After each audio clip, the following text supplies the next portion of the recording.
안녕하세요. 김호준입니다. 김종대 의원이 귀순 북한 병사 상태를 브리핑하는 과정에서 의료진이 기생충 등 정보를 공개한 것에 대해 환자 인권을 권하며 문제 제기를 했습니다. 이에 환자를 수술한 이국종 교수는 모든 정보는 군 그리고 정보당국과 상의에 공개 결정된 것으로 비난은 부당하다는 반론을 했죠. 저는 각도를 좀 달리해서 이 문제를 봅니다. 과거 서구 제국주의가 동양에 대한 우월성을 확인하고 동양에 대한 지배를 정당화하기 위해서 동양을 비위생, 전근대, 야만의 이미지로 형상화했었죠. 너희들은 그렇게 미개하니 우리에게 당하는 게 당연하다. 오리엔탈리즘이라고 합니다. 환자 인권으로 표현된 김종대 의원이 느낀 불편함의 본질은 우리 남한이 목숨을 걸고 기순한 한 병사의 기생충까지 동원해서 북한에 대한 우월성을 확인하고자 하는 그런 졸렬함에 대한 것이 아니었을까. 물론 그런 불편함이었다면, 그런 종류의 불편함이었다면 그 비판은 당국과 협의하에 의학적 팩트를 브리핑한 이 교수 개인이 아니라 정보 공개 범주를 정한 당국과 기생충 화면을 대대적으로 보도하며 북한의 비위생만을 강조한 미디어에 포커스했었다면 하는 아쉬움이 있습니다. 하지만 남한이 우리 미디어가 북한을 상대하는 그 멘탈리티에 대한 문제 제기로는 의미가 있다. 김원준 생각이었습니다.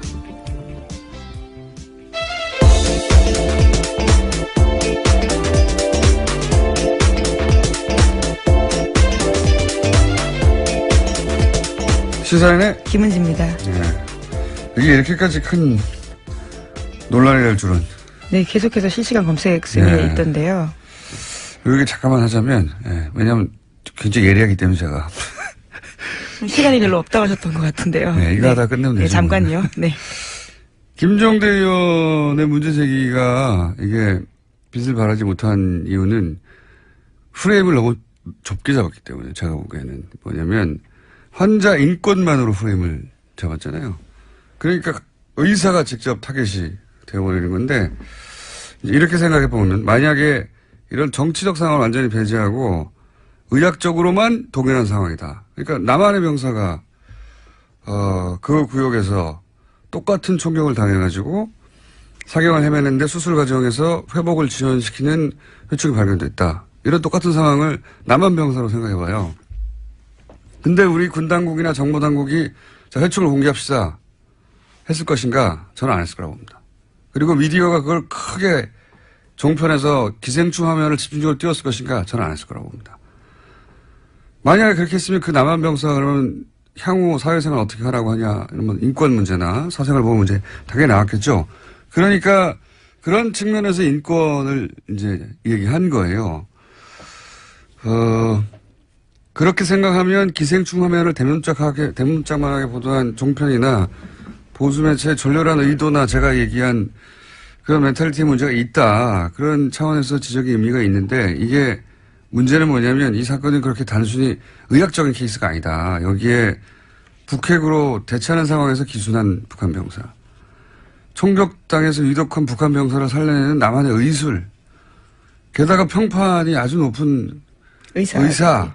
여기에 이제 남한보다 굉장히 열등하다고 비위생적인 북한을 알리기 좋은 기생충이라는 소재의 등장.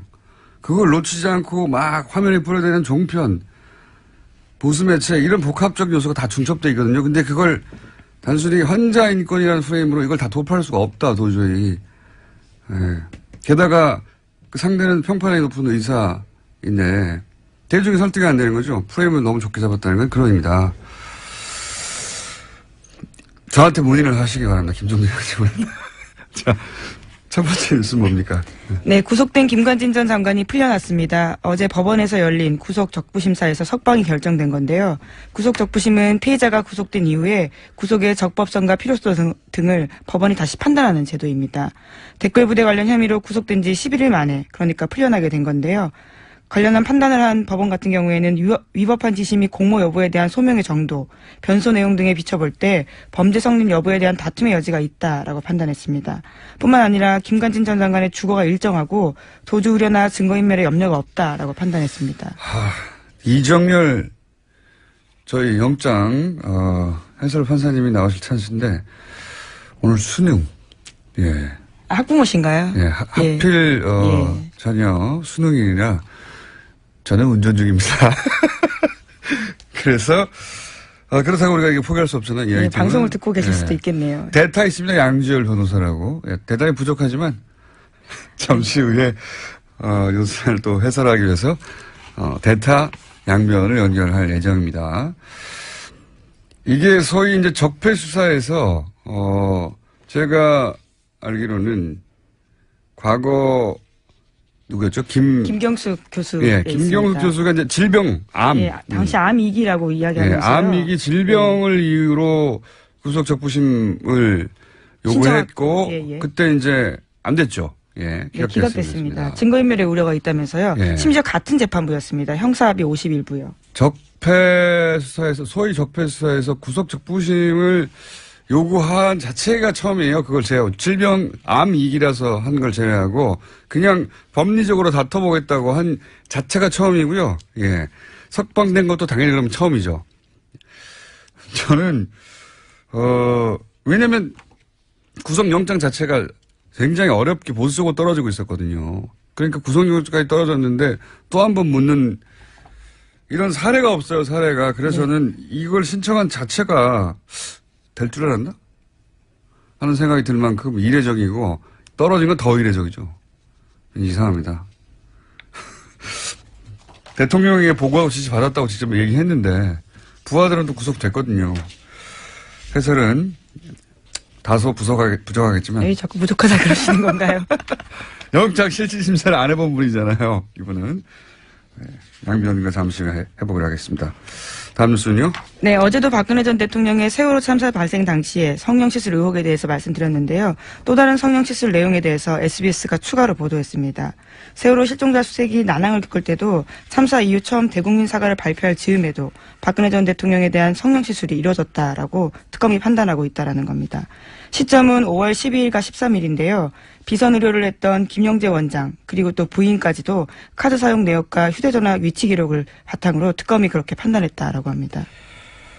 어제는 이제 세월호 사고 이틀 후에 적어도 이틀 후에는 시술을 하는 것이 거의 분명해 보인다는 게 특검의 조사 보고서였는데 그게 공개됐고 저는 개인적으로는 세월호 사고 당일도 미용과 관련된 일정이 있었다라고 보는 것이 그때 일정을 비워두고 있었고 미리. 네, 수요일 날 일정이 없었습니다. 그리고 미용사에게 전날 오지 말라고 통보해 두었고 그렇다면 사전에 예약된 그리고 그로부터 9일 동안 미리 일정이 안 잡혀 있었고 사전 예약된 어떤 미용 관련 일정이 있었을 거라고 강력히 추정하는 바가 있고 지금 추가적으로 나온 것은 이제 그 이후에 거의 한 달여간 수색을 하고 그리고 이제 사실 그 당시만 되돌아가 보면 전 국민이 이제 화면을 지켜보며 혹시 추가 그렇죠. 굉장히 충격받고 슬퍼하고. 그다음에 오늘은 수색을 한다. 유가족들 인터뷰하고 그리고 이제 길에 나가서 뭘 사질 않는다. 사람들이 저녁에 술을 안 마신다. 이럴 정도로 그런 상황이었는데 계속해서 수술을 했다는 거죠. 예. 네, 5월 한 달에만 비선의사 부부가 최소 5차례 방문했다라는 것이요. 특검의 판단입니다. 이해할 수 없습니다. 저는 정말. 하여튼 그런 게 밝혀지고 있는 와중입니다. 네. 다음 뉴스는요? 네, 세월호 관련된 소식 하나 더 전해드리면요. 지난 17일에 세월호 선체에서 유골이 발견됐습니다. 그런데 해양수산부가 이를 은폐했다라는 건데요. 추가 수색 여론이 형성될 것을 우려해서 일부러 그랬다라는 의혹이 일고 있습니다. 5명의 세월호 미수습자 가족들은 이를 모른 채 지난 18일에 시신 없는 장례식을 치렀는데요. 당시 유골 수습 보고를 받았던 해수부 현장수습본부의 김현태 부본부장이라고 있습니다. 이 같은 사실을 세월의 선처조사위원회에 통보하지 않았다라고 합니다. 그러면서 현장에서요. 자신이 책임질 테니 유골 수습 사실을 누구에게도 알리지 말라라고 지시했다고 합니다. 그러니까 이제 이 미수습 가족들하고 여기서 그칩시다. 여기까지만 합시다라고 다 얘기 돼 있는데 또 유골이 나오니까 그럼 연장하게 될까봐 이 사실을 숨겼다는 거잖아요. 저는 이게 현장의 부본부장 정도가 내릴 수 있는 결정이 아니라고 봅니다. 예. 누가 이 결정을 내리는지 파악을 해야 된다고 생각이 들고요. 본인이 유골이 나왔는데 이제 그만하자라고 결정할 위치에 있는 사람이 저는 아니라고 보거든요. 예. 이게 이제 그래서 겨우 5일 만에 들켰잖아요. 누가 왜 이런 결정을 내리는지 반드시 파악해 봐야 된다고 보고, 문재인 대통령도 여기에 대해서 왜 이런 일이 벌어졌냐고, 이해할 수 없다고. 그렇게 이야기했죠. 유골이 나오면 계속 수습해 가야 되는 거고, 찾아야 되는 거거든요. 이걸 접어야 했던 이유가 뭔지, 예. 추가 취재가 반드시 필요한 대목인 것 같습니다. 누가 이런 결정을 내리려고 한 건지. 다음 뉴스는요? 네, 검찰이 추명호 전 국정원 국장이 이명박 정부와 박근혜 정부 때 모두 정치에 관여해서 국정원법을 위반했다라고 판단하고요. 재판에 넘겼습니다. 이와 관련해서 특히 눈에 띄는 게 우병우 전 수석과 관련된 지시인데 추 전 국장이 이석수 전 특별감찰관을 불법 사찰한 것이 우병우 전 수석의 지시로 이뤄졌다라고 결론 내렸다고 합니다. 그러면 이제 우병우 전 수석이 다시 한번 소환되고 다시 한번 구속영장 청구될 개연성이 있네요. 네, 이르면 다음 주 중으로 소환될 가능성이 크다라고 하는데요. 뿐만 아니라 최윤수 전 국정원 2차장 같은 경우에도 혐의 선상에 같이 올랐습니다. 그렇군요. 추명호, 소위 이제 최순실 라인, 예, 전 국장의 공범으로 적시되고, 네, 공소장에 그렇게 쓰여 있다라는 겁니다. 불법 사찰의 지시는 우병우 전 수석으로부터 받았다. 예. 이번에도 빠져나갈까요? 우병우 전 수석이. 그런 뉴스가 있고요. 그 외에 양지열 변호사 연결돼 있기 때문에. 네, 하나만 더 전해드릴까요? 예, 차은택 씨가 어제 1심에서 징역 3년의 실형을 선고받았습니다. 여기에는 중요한 부분이요. 박근혜 전 대통령이 공범으로 명시됐다라는 겁니다. 사실 박근혜 전 대통령은 이제 너무 많은 혐의와 너무 많은 사안에서 공범 혹은 직접 지시기 때문에, 예. 박근혜 전 대통령을 여전히 사랑해서 이제 여러 가지 태극기 들고 집회하시는데 그 집회는 법적으로는 아무 도움이 안 될 것 같습니다. 자, 지금 김관진 전 장관이 구속 적부심을 통해서 석방된 사안 가지고 이정열 판사님의 개인적 사정으로 연결이 안 돼서 예 아침에 연락했더니 대타 양지열 변호사님 연결됐습니다. 안녕하십니까? 또 그 사이 전화 끊어졌어요? 예. 기다리다가 삐졌나 봐요. 전화 연결됐다는 소리 듣고 제가 들어왔는데 다시 연결됐습니까? 예. 큰 도움이 안 되네요. 지금 30초를 까먹었어요. 변호사님? 예, 여보세요? 네. 대타가 이렇게 뭘 까먹어요? 시간을. 자, 빨리 얘기합시다. 예. 이게 굉장히 이상한 사건입니다. 예. 그죠? 정말 황당했습니다. 예. 예. 어제 밤에 저도 보고, 예. 원래 구속적부심이라고 하는 게, 변호사들이 요즘에는 청구 자체를 잘 안 하거든요. 그러니까요. 예. 예, 왜냐면 이게 판사들이 싫어해요.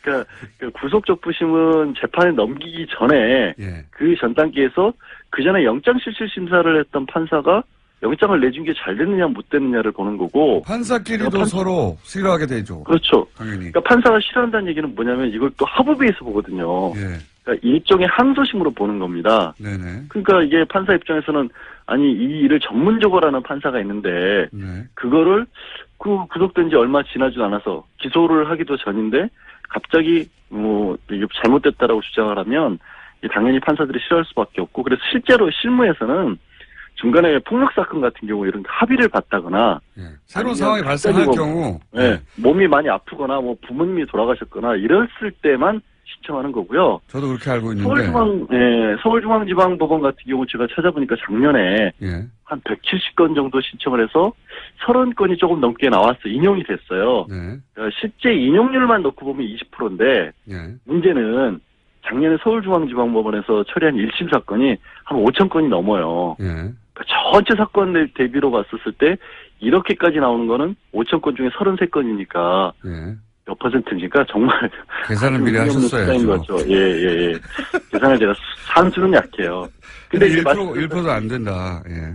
그거의 문제는 대부분 그 비율이 말씀드린 것처럼 합의를 받거나 이런 사정 변경이 있었을 때지 아무 사정 변경이 없었고 김관진 전 장관이 갑자기 부모님이 돌아가셨을 리는 없잖아요. 그 연세에. 이게 말하자면 법리 10일 만에 법리 판단을 새로 했다는 거거든요. 아무것도 없는 거, 아무 변경 사항도 없는데. 그렇죠. 갑자기 도주거래나 증거인멸 우려가 없다라고 갑자기 법원이 본 거예요. 이게 보통 이럴 경우 변호사가 해봐야 소용 없습니다. 라고 하거나. 실제로 소용없다고 하는 정도가 아니라 예. 그러니까 양형사유에서 나중에 법원에 이른바 괘씸죄에 걸릴 수 있으니까 예. 하지 말라고 합니다. 게다가 말려요. 그래서 이 적폐 관련 수사 작년부터 시작해서 저 김경수 교수가 질병 이를 이유로 그렇죠. 한번 청구한 이후로는 처음이에요. 처음.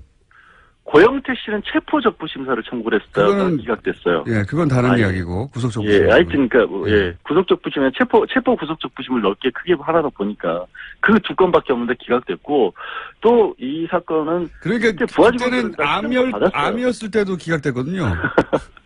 그렇죠. 뭐 기억하시겠지만 갑자기 이렇게 다 지우고 모자 쓰고 나타났잖아요. 구속도 없애고 이런 상황에서.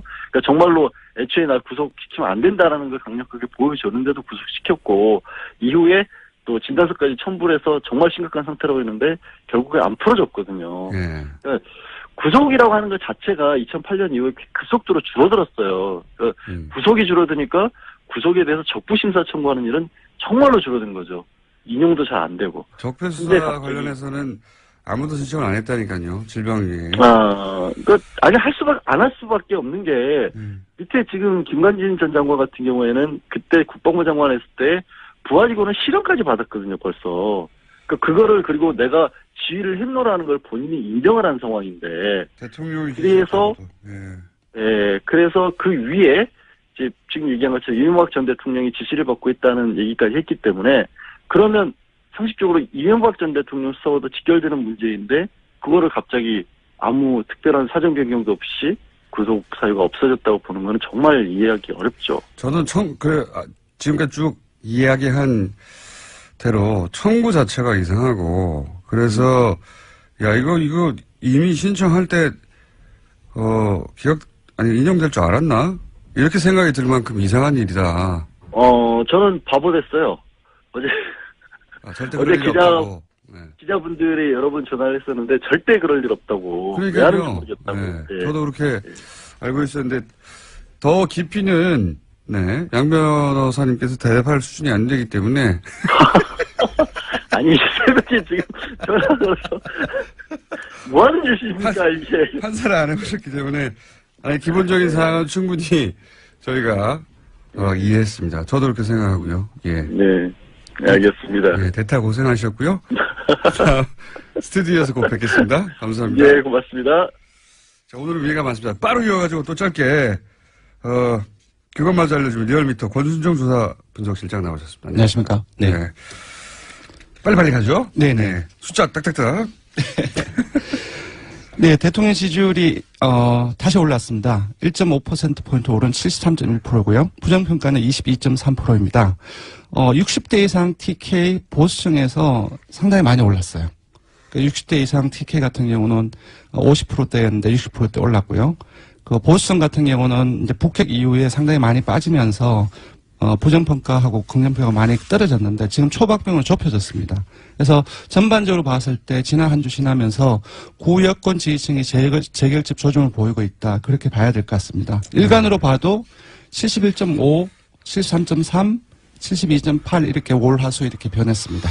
저는 이제 최근 6개월, 7개월간의 문재인 대통령 지지율을 보면서 다들 이제 6개월 정도 지나면 꺾이게 될 것이고 또 뭐 여러 가지 사안들 나오면 주저앉게 될 것이고 이때까지 이제 대통령들의 지지율이라는 게 그랬으니까요. 다른 나라도 그렇고 보통.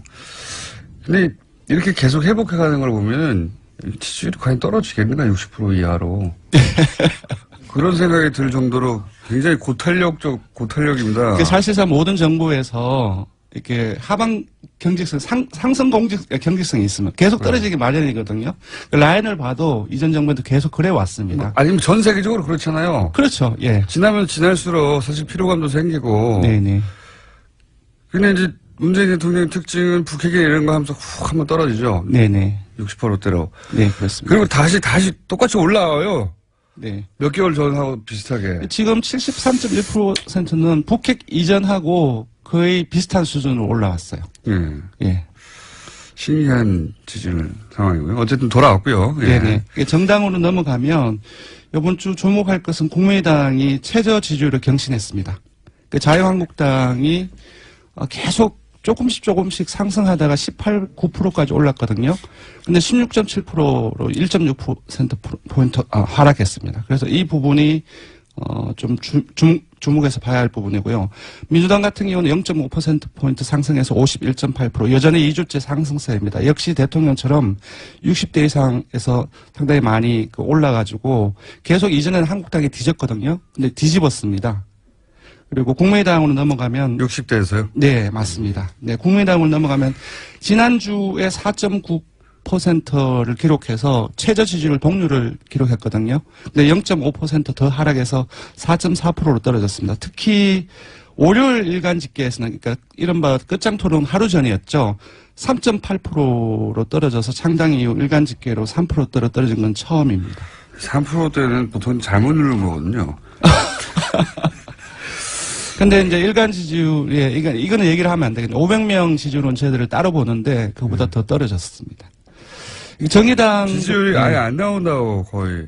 왜냐면 이게, 독도는, 일본 땅입니까? 한국 땅입니까? 일본 땅이 좀 울었을 때, 일본 땅이라고 잘못 누르는 비율이 이 정도 좀. 예, 이 조사가 1,500명 조사에서 오차 범위가 2.5%포인트거든요. 플러스 마이너스. 이제 지금 이걸 보면은 오차 범위 아닌 거죠. 그러니까, 무작위 잘못 변동이라고 볼 수도 있는데 그렇지는 않겠죠. 네. 국민의 조사 정확합니다. 심각하게 받아들여야 되는 상황이다. 예, 정의당은 오늘 정의당 얘기를 좀 해야 될 것 같은데 19대 대선 이후에 가장 높은 7%포인트에 근접했습니다. 3위로 뛰어올랐고요. 한 주 동안 1.9%포인트 상승해서 6.9%를 기록했습니다. 자유한국당이 왜 이렇게 하락했죠? 지금 대통령과 민주당의 상승 요인하고 같이 결부해서 봐야 될 것 같습니다. 국민들께서는 국가기관인 국가정보원에서 그 돈을 상납이나 수수하고 그것도 사적 유용을 썼다는 것이 상당히 크게 분노를 하고 있는 것 같고요. 그거는 이제 중도층, 진보층뿐만 아니라 9월 북핵으로 떨어졌던 보수층이나 TK 아주 전통적인 야권 지지층에서도 뭐랄까 상당히 많은 문제의식을 느끼고 있지 않나. 이것이 또 계속 확대 생산되고 있지 않습니까? 이 부분이 가장 큰 것 같습니다. 자유한국당에서는 이제 11명이 새로 합류한 것에 대해서 굉장히 의무부여를 많이 했는데 그 효과가 생각보다 크진 않고 바른정당이 빠져나간 것도 바른정당이 미치는 타격 정도가 생각보다 크지 않고 그러네요. 네, 바른정당은 지금 빼먹었는데 0.1%포인트 하락해서 5.6% 횡보했습니다. 근데 여기서 자세히 봐야 될 것은 TK에서 19대 대선 이후에 한국당에 거의 3분의 1 또는 4분의 1 수준까지 밀렸거든요. 처음으로 TK에서 절반 이상으로 한국당 지지율 절반 이상으로 넘어섰습니다. 오히려 TK에서 바른정당의 지지율이 올라가고 있다. 맞습니다. 네. 언더독 효과인 것 같기도 불쌍하잖아요. 네. 정치라는 게 이렇게 복잡합니다. 그러니까 지금 TK에서 많이 빠졌는데 빠지는 과정 속에서 민주당으로 가고 그 과정에서 바른정당 쪽으로도 일부 가지 않았나 알겠습니다. 싶습니다. 자, 이번에 간단하게 그것만 알려주마 항목을 정한 것은 포항 지진 직후에 수능을 연기했는데 그때 말들이 많았죠. 예, 일부 논란이 잘했냐 있었습니다. 못했냐 한번 짚어봤습니다. 압도적이었습니다. 잘했다는 응답이 83.6%였고요.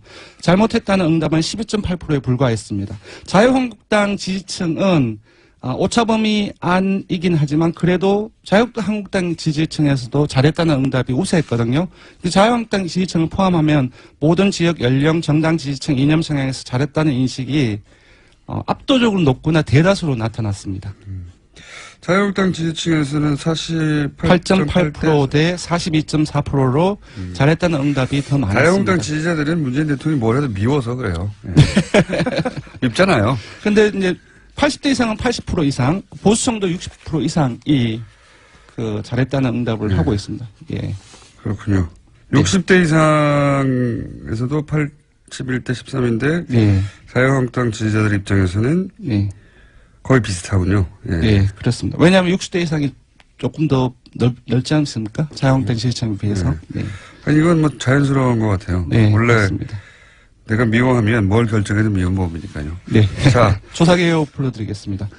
예, 이번 주 중조사는 TBS 의뢰로 이번 주 월요일부터 수요일까지 전국 19세 이상 성인 1,515명을 대상으로 했고요. 유무선 전화면접 자동응답 방식으로 실시했고 표본 오차는 95% 실수 중 플러스 마이너스 2.5%포인트였습니다. 응답률은 5.7%였고요. 현안 조사는 TBS 뉴스공장 의뢰로 어제 하루 동안 실시했습니다. 성인 511명을 대상으로 실시했고 표본 오차는 플러스 마이너스 4.3%포인트였습니다. 네. 김은희 기자가 계속 타이를 못 찾아가지고 앉아 있었어요. 네, 조기 퇴근을 할 줄 알았는데 의외로 타이밍을 놓쳤네요. 사인의 김은지였습니다. 감사합니다. 그리고 리얼미터의 권순정 조사분석실장이었습니다. 감사합니다. 네, 고맙습니다. 내부자 둘. 자, 거의 없어질 뻔하다가 어느 날 폭발하고 욕만 먹다가 어느 날 칭찬이 쏟아지고 예. 굉장히 이상한 코너입니다. 더불어민주당 안민석 의원님 나오셨습니다. 예, 올백 맞았습니다.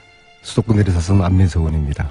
무슨 말인지 좀 더 여쭤보기라고요. 자유한국당 김성태 의원님 나오셨습니다. 예, 김성태입니다. 전국의 59만 수험생 여러분의 수능 대박을 응원합니다. 또 그분들 방송을 지금 들을 수가 없어요. 그렇기 때문에 그 아이들을 위해서 1년 동안 헌신하신 학부모 여러분들 노고에 깊이 치아를 드립니다.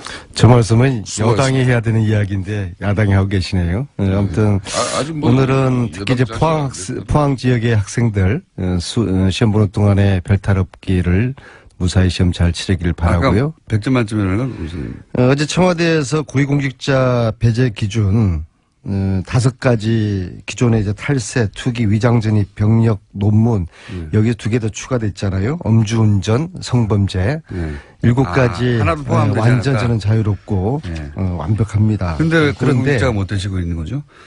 그거는 뭐 좀 때를 기다리고 있고요. 근데 거기다 딱 한 가지 빠진 게 좀 있는 것 같아요. 네. 정신 감정. 그것도 좋네요. 정신감정이요? 정신 그게 감정. 정신감정. 예, 왜냐하면은 어떤 의미로?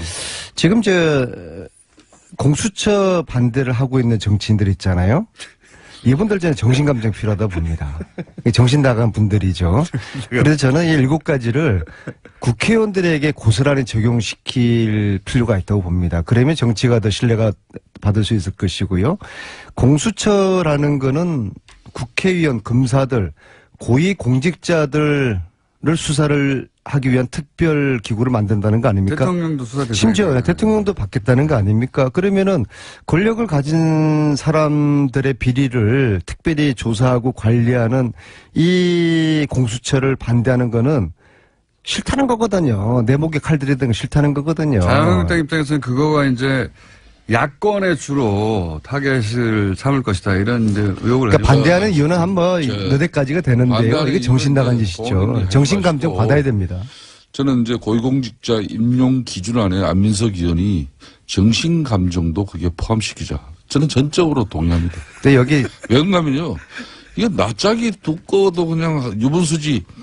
대통령 공약으로 내걸어서 대통령이 되면은 이 5대 비리 배제 원칙을 가지고 공정한 인사를 하겠다. 이렇게 천명해서 대통령 된 사람이 그건 지금 현재 195일 동안, 그 7개월 동안에 이 내로남불 인사들, 이 부적격 인사들 줄줄이 임명했던 청와대가 지금 아주 이제 홍종학 인사 다 억지로 다 하고 나니까 고위공직자의 임용 기준을 발표한다는 게 이게 가당키나 한 말입니까? 참, 한 일주일 열흘이라도 있다가 해야지 말해. 사람들이 철판을 깔아도 이만저만 철판을.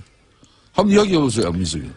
김성태 아니. 의원님 본인 목에 칼들이 되는 공수처를 이제 반대하시는 저런 논리는 아니, 지금은. 정치가 제가 이전에 이제 박쥐 정치 이야기했잖아요. 박쥐 안민석 정치 의원님. 말고 갈치 정치라고 들어봤어요? 정치를 갈치라는 생선은 동료를 먹고 자라요. 그러니까 위기 때마다 상대방을 끌어들이는 이런 물타기를 하면서 이 자신의 생존을 해나가는 이 갈치 정치 있잖아요. 아니, 본인 의원 이야기, 공격하고 저 이야기 들어보세요. 상대방 무조건 공격하고 하면서 하는 이런 갈치 정치. 이게 저 논리를 지금 저대로 갈치 정치 안민석 논리거든요. 의원님, 집권당 중진 의원으로서 저 이야기 좀 들어보세요. 대통령까지도 내 목에 칼을 대라. 우리 가족들, 주위 친척들 집중적으로 조사하고 관리하는 공수처 이거 내가 받아들이겠다고 하는데 왜 야당 의원들이 공수처를 반대합니까? 자, 우리 안민석 의원님, 지금 첫 주제는 고위공직자 임용 기준안 발표 관련해가지고 안민석 의원이 정신감정도 여기 하나 더 넣자 그래서 지금 이 주제를 가지고 우리가 이야기하고 있는데 인정할 건 해야지. 그럼 좋아요. 이런 고위공직자의 임용 기준 5대 배제 원칙을 이렇게 명확하게 내세우면은 지금까지는 그거 적용 안 시키면서 대통령 공약 때 내나 한 얘기예요. 그런데 어저께 이제 홍종학 장관 임명하고 나자마자 이걸 이제 발표를 했는데 그러면 대통령이 우선 사과라도 해야 되는 거 아닙니까? 그리고 두 번째는 이런 임용 기준안을 대통령이 이미 대선 공약 때 내걸고 대통령이 당선되면 이런 인사 기준 원칙을 가지고 고위공직자를 임명하겠다 했는데 그런데 캠코드 인사한 거 아니에요. 캠프, 코드, 더불어민주당 인사로 끊임없이 이렇게 지적을 받았는데도 이게 인사 간행 적폐가 아니고 뭡니까? 그러면은 이렇게 제대로 검증을 하지 못한 누군가는 청와대 주변의 참모가 책임도 지고 대통령도 사과하면서 앞으로 나는 7개월 동안 인사를 한다고 했는데 내가 참 누워서 침 뱉는 격이 됐는데 하지만 앞으로는 정말 이렇게 잘하겠다. 이래 해야지. 그 이야기 하다가 갑자기 공수처 이야기. 문제는 저러한 갈치 정치의 논리를 대부분의 국민들이 공감하지 않는다는 거예요. 문재인 대통령에 대한 지지도가 계속 70%대를 유지를 하고 있어요. 그렇다 그러면은 중도를 다 끌어들인 거거든요. 문재인 대통령의 하는 정치 행태라든지 지진 대책이라든지 안보 정책이라든지 이런 국민들의 민심을 거슬리는 게 아주 일상화가 됐어요. 자유한국당이 이렇게 해가지고는 이 보수가 다시 살아남기 힘들고요. 공수처를 반대하면은 솔직히 우리가 지연제가 많으니까 공수처 이거 신설되면은 우리 자한당 국회의원들 중에서 살아남을 사람들 절반도 안 될 테니까 이게 두렵다. 이거 좀 살려달라. 차라리 우리한테 물밑에서 하소연하고 선처를 부탁하면은 인간적으로 좀 그래도 좀 봐주기라도 하죠. 근데 지금 그 이야기를 지금 말씀이라고 하세요? 자기들 지연제가 들춰질까봐 공수처 청와대 반대하면서 대통령 직속 제1급 수석 비서관 반대 논리를 대는 청와대 정무수석도 지금 현재 이제 특히 김관진 전 장관 안보실장 풀려난 거 있어가지고 저는 오늘 이 아침에 붕괴를 금치 못하겠어요. 저는 김관진의 구속으로 최순실의 이 무기 쪽에 이 화산이 폭발되지 않을까를 기대를 했거든요. 왜냐하면은 제가 받은 제보 중에서 김관진 안보실장이 합참의장을 마치고 2009년, 2010년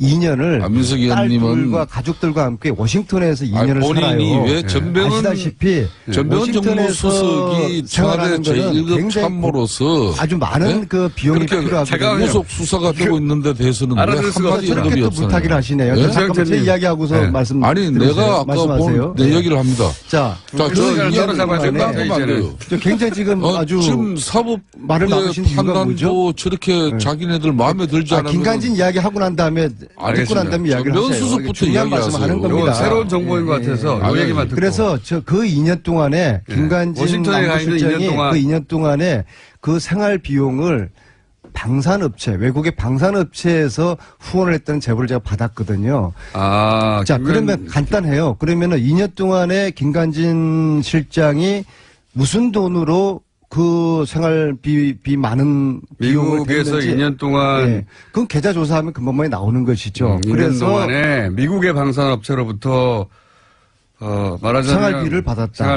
아마 4인 가족이 워싱턴에서 2년 동안 살았으면은 아마 100만 불 이상 정도는 썼을 거라고 보거든요. 과연 그 돈을 김관진 안보실장이 개인 돈으로 쓰지는 않았을 것 같은데 그 제보에 의하면은 방산업체가 후원을 미국의 방산업체. 받았다. 예, 그런 미국의 제보거든요. 방산업체가 나중에 우리나라에 무기도 파는 업체입니까? 그래서 이게 최순실하고 저는 연관이 된다 보거든요. 왜냐하면 저는 최순실이가 문화계 농단, 체육계 농단 하면서 결국엔 돈을 빼먹은 거 아닙니까?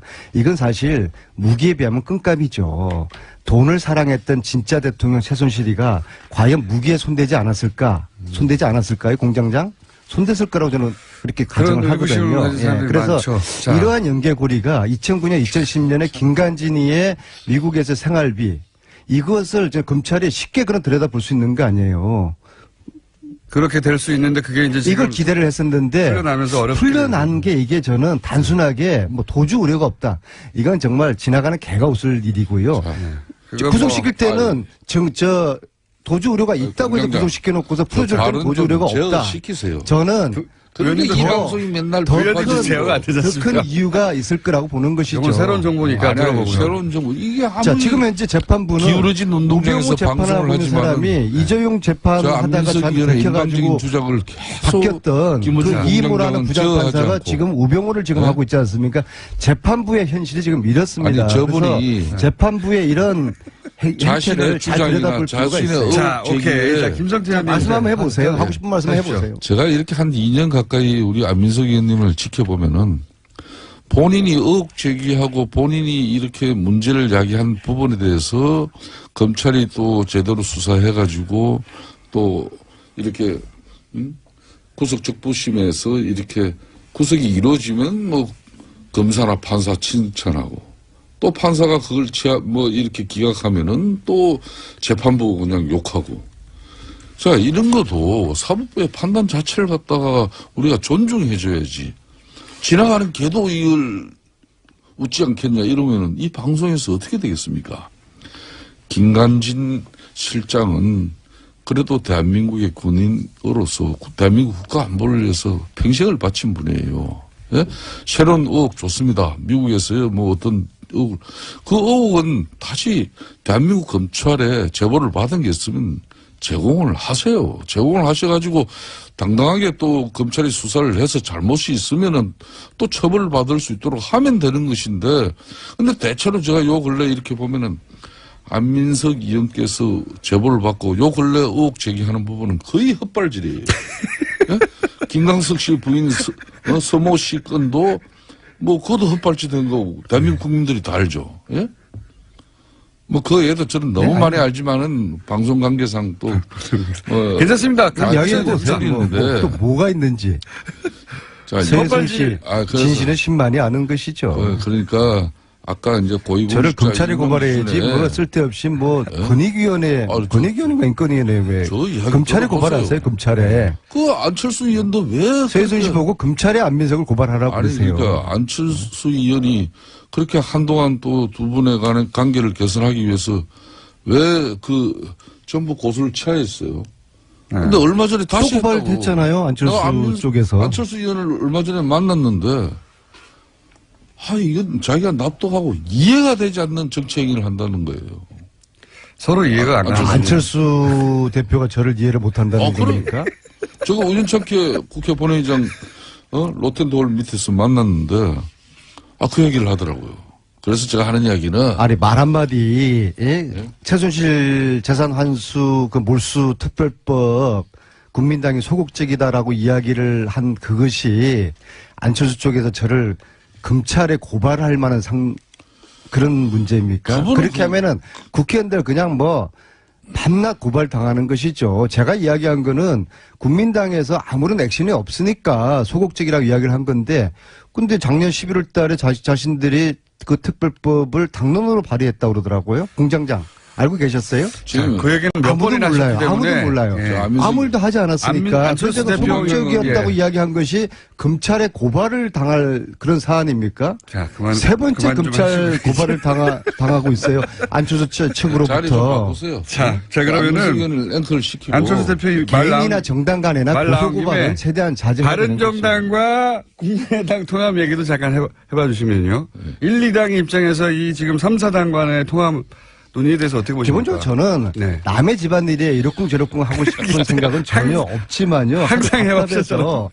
자, 지금 이 문제의 출발점은 예. 안철수의 위기의식으로부터 분석을 해야 됩니다. 무슨 말입니까? 자, 지금 이대로 안철수 대표가 중심이 된 국민당이 내년 선거를 이대로 치를 수 있겠습니까? 전패할 거예요. 전패하고 나면은 지방선거 이후에 안철수는 설 땅이 없는 겁니다.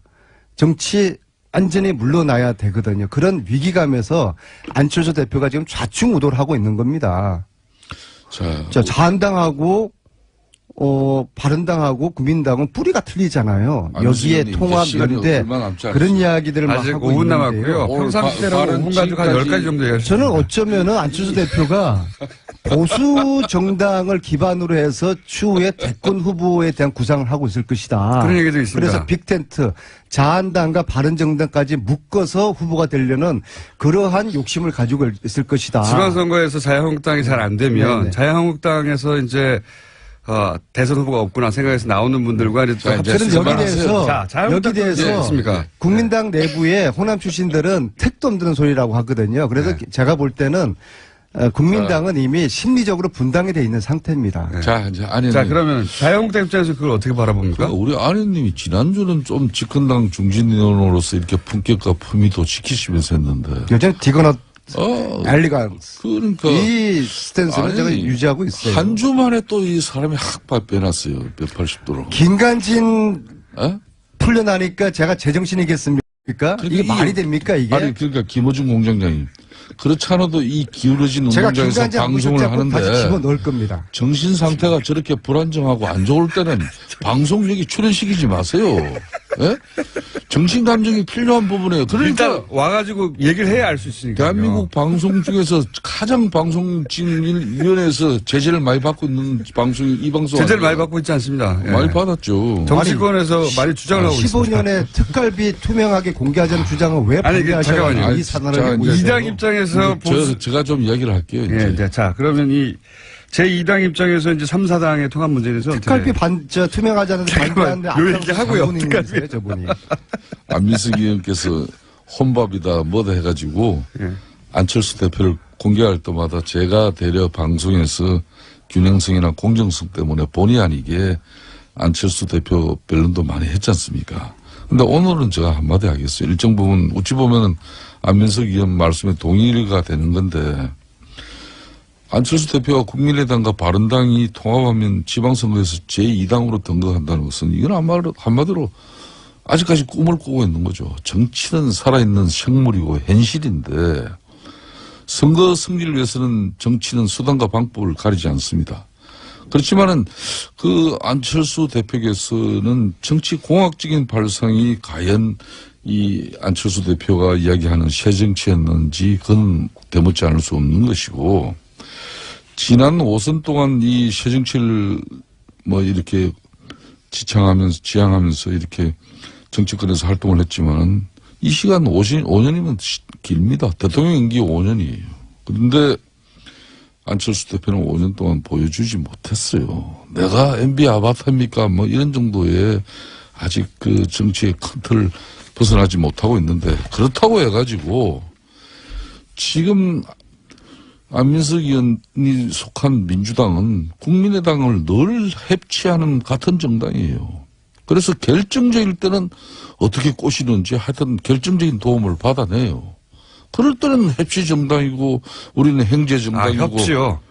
별 이야기를 다 하면서 또 이런 방송에 나와서는 저런 이야기를 하면은 내가 안철수라 그래도 민주당 사람들은 믿지를 못하는 것이고 차라리 뭐 적지만은 바른정당하고 뭐 이렇게 통합이라도 해서 좀 기반을 갖춰보려고 하는 그 처절한 몸부림에 너무 큰 비난을 하지 맙시다 우리가. 안철수 대표와 국민당하고는 저희들은 구분해서 봐야 된다고 보고요.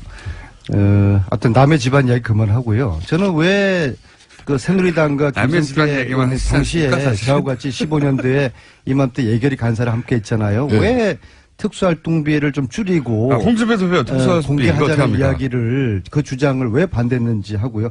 홍준표 대표 역시도 지금 갈치 정치를 하고 있는 겁니다.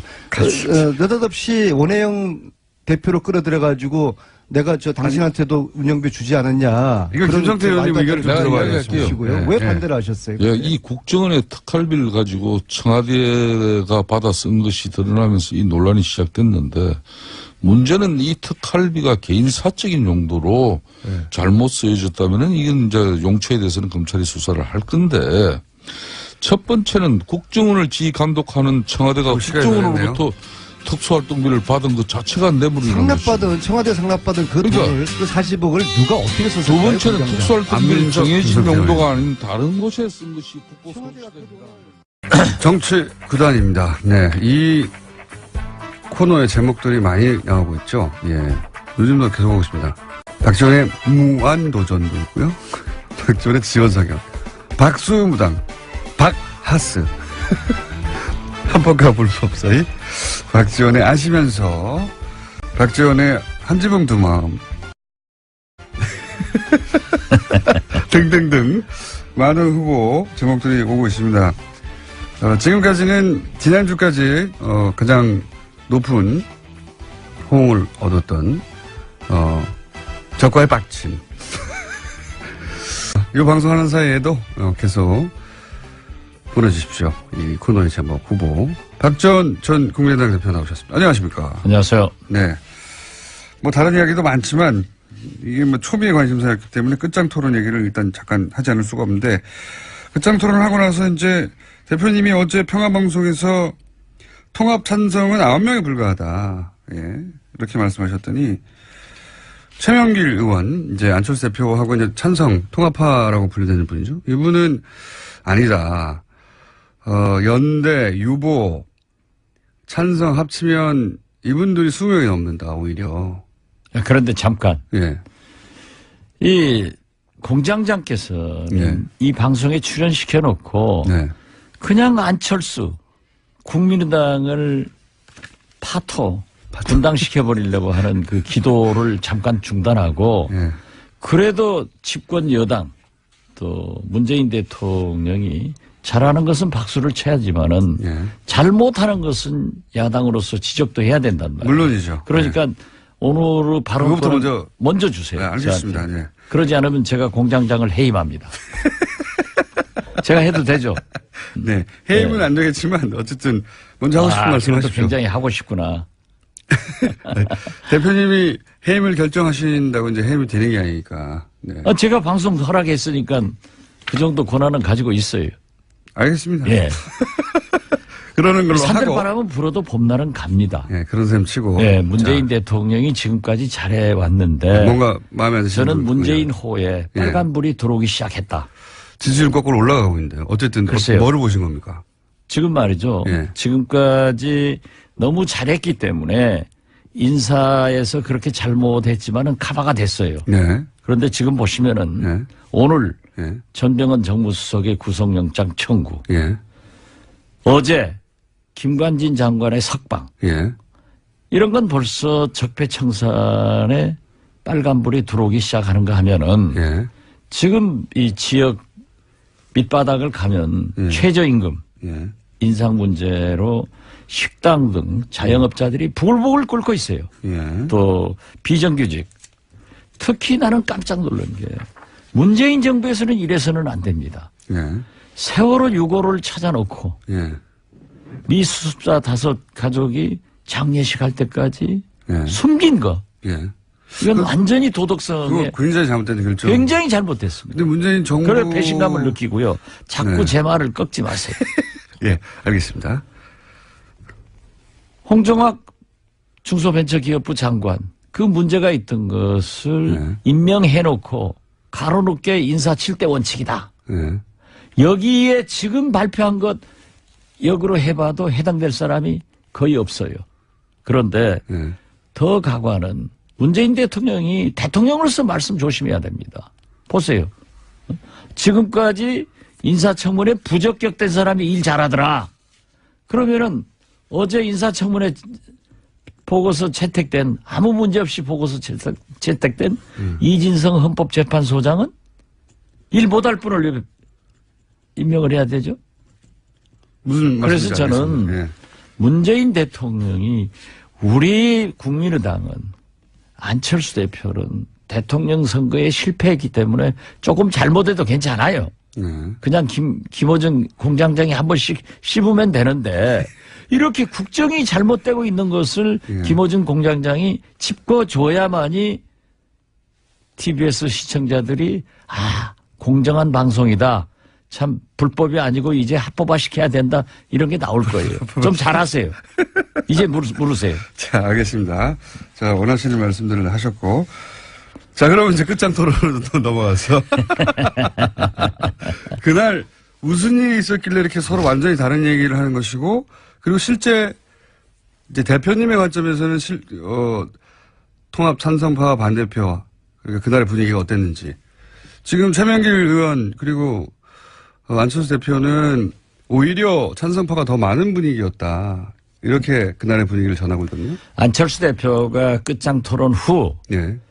김동철 원내대표의 정리가 네. 사실 좀 양측을 네. 만족시키면서 봉합하는 훌륭한 정리를 했어요. 네, 배려하는 정리. 네. 그렇기 때문에 이 안철수 대표보다 한 말씀 하시라고 그러니까 대표가 정리 잘했다. 라고 하면서 자기 자신도 그랬어요. 원내대표가 정리 잘했다. 자기가 들어보니까 완전히 9분은 통합을 찬성하고 좀 중립적 이치에서 이러지도 이런 말 저런 말 양비론적 양실론적 얘기한 사람도 있고 반대한 사람들이 약간 많다. 약간 이런 많다. 얘기를 했어요. 약간 많다. 그런데 그게 이제 안철수 대표의 현장에서 그렇죠.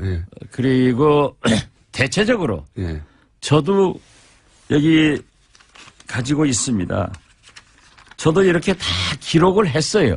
그날 무슨 말이 나왔는지. 네, 제가 대변인을 수십 년 한 사람 아니에요. 또 이 수첩을 보면은 누구든지 떱니다. 이렇게 하기 때문에 이걸 내가 기록을 했는데. 저 수첩을 딱 열면은 많은 사람들이 떱니까? 그렇죠. 예. 김어준 총수도 떨 게 많아요. 조심하세요. 그런데 대체적으로 전부 반대를 하고 또 대표가 계시고 뭐 사실 이체면 저체면 또 인간 정치 만사에 그런 게 볼 수 있잖아요. 면전에서도 조심하고. 그렇기 때문에 통합은 반대한다. 그렇지만은 연합연대 같은 것은 해볼 수 있지 않느냐. 그리고 정책연대나 이 평화 개혁연대도 서명 작업을 안 했으면 좋겠다. 평화개혁연대라고 하는 것은 천정배 의원과 정동희 의원과 그리고 대표님이 대표님이 이제 이런 식으로 통합은 안 된다라고 생각하는 분들의 모임인 거죠. 그렇죠. 그러한 것이 이제 태동은 아직 안 했어요. 서명만 하고 있지. 그렇기 때문에 몇 분 정도가 합류합니까? 만약에 본격적으로 시작하면 상당히 많이 할 것 같아요. 절반이 넘습니까? 그리고 어제 또 안철수 대표가 서명에 불을 질러줬어요. 뭐라고 질렀어요? 왜냐하면은 정당은요, 물론 당원, 원외 지역 위원장들 모두의 공동체죠. 그렇지만 정치는 원내 중심으로 하게 돼 있습니다. 오직 분리했으면 안철수 대표가 그런 얘기를 했겠어요. 재신임 투표하자고? 의원총회는 의사결정 기구가 아니다. 누구 말 맞다나 그것이 더 훨씬 많다고 하면은 왜 그 얘기 했겠어요. 그러면서 의사결정 기구는 당무회의나 또는 전당원 전당대회다. 전당원 투표에서 재신임 묻겠다 이런 얘기를 그렇죠. 했던 거요. 그게 옳지 않은 거예요. 정당은 의회 정치입니다. 대의 정치입니다. 그렇기 때문에 항상 원내 중심으로 정치가 하게 돼 있고 의원총회가 최고의 의사결정 기관이 되는 거예요. 이것을 무시하고 아니 유리했으면 안철수 대표가 왜 의원총회에서 결정됐지 않냐 이렇게 얘기를 하지. 의원총회는 의사결정기구가 아니니까 뭐 원외 지역위원장들도 얘기 들어보고 원외 지역위원장이 훨씬 많죠. 우리 국민의당은 고작 해봐야 40명 지역에서 당선된 사람이 26, 7밖에 안 되잖아요. 원내는 40명밖에 안 되고 원내는 뭐 100몇십 명 되니까 그렇죠. 거기서 묻자. 그럼 왜 그렇겠어요? 그러니까 의원총회에서 분리했으니까. 절대 다수가 통합은 말하지 마라. 그 대신 평화정책연대도 서명 작업하지 마라. 이런 거였어요. 이걸 갖다가 훨씬 통합에 찬성하는 사람이 많았다. 그러면 거기서 결정됐다고 주장을 해야지 왜 오늘 원외지역위원장 회의를 해야 되고 또 당원 투표를 하자. 당원 투표는 그게 없어요. 의견을 참작할 뿐이지 전당대회에서 결정하게 돼 있어요. 사실 그 말은 2년 전에 안철수 대표가 사실은 지금 대표님이 하신 말씀은 2년 전에 안철수 대표가 당시 문재인 민주당 대표에게 했던 얘기입니다. 그때 굉장히 혁신전대하자. 그다음에 뭐 여러 가지. 그런데 공장장은 밤낮 문재인 대통령만 편드니까 그건 아니, 불공정 방송이고. 아니 제 말은 그 말이 아니라 안 되지. 안철수 대표가 본인 그때 당시 문재인 대표가 똑같은 상황이라 말씀드리는 겁니다.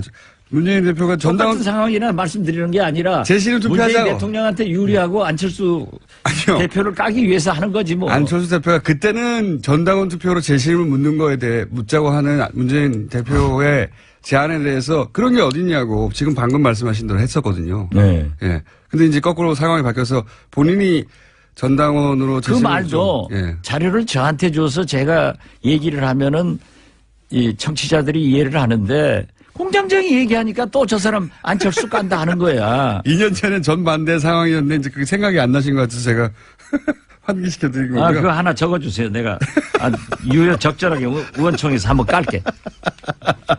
2년 전엔 전반대 상황이었다. 예. 그러니까 이제 요는 끝장 토론에서는 통합 반대파가 많았다. 확실히. 그렇죠. 확실했다 그거는. 아니 그것만 봐도 거듭 말씀드리지만은 의원총회에서 통합 찬성파가 많았으면은 안철수 대표가 의원총회에서도 통합 찬성파가 많지 않느냐 이렇게 얘기하지 왜 원외지역위원장 맞습니다. 당원 투표 하겠냐 이거죠. 이건 어떻습니까? 머리가 나빠.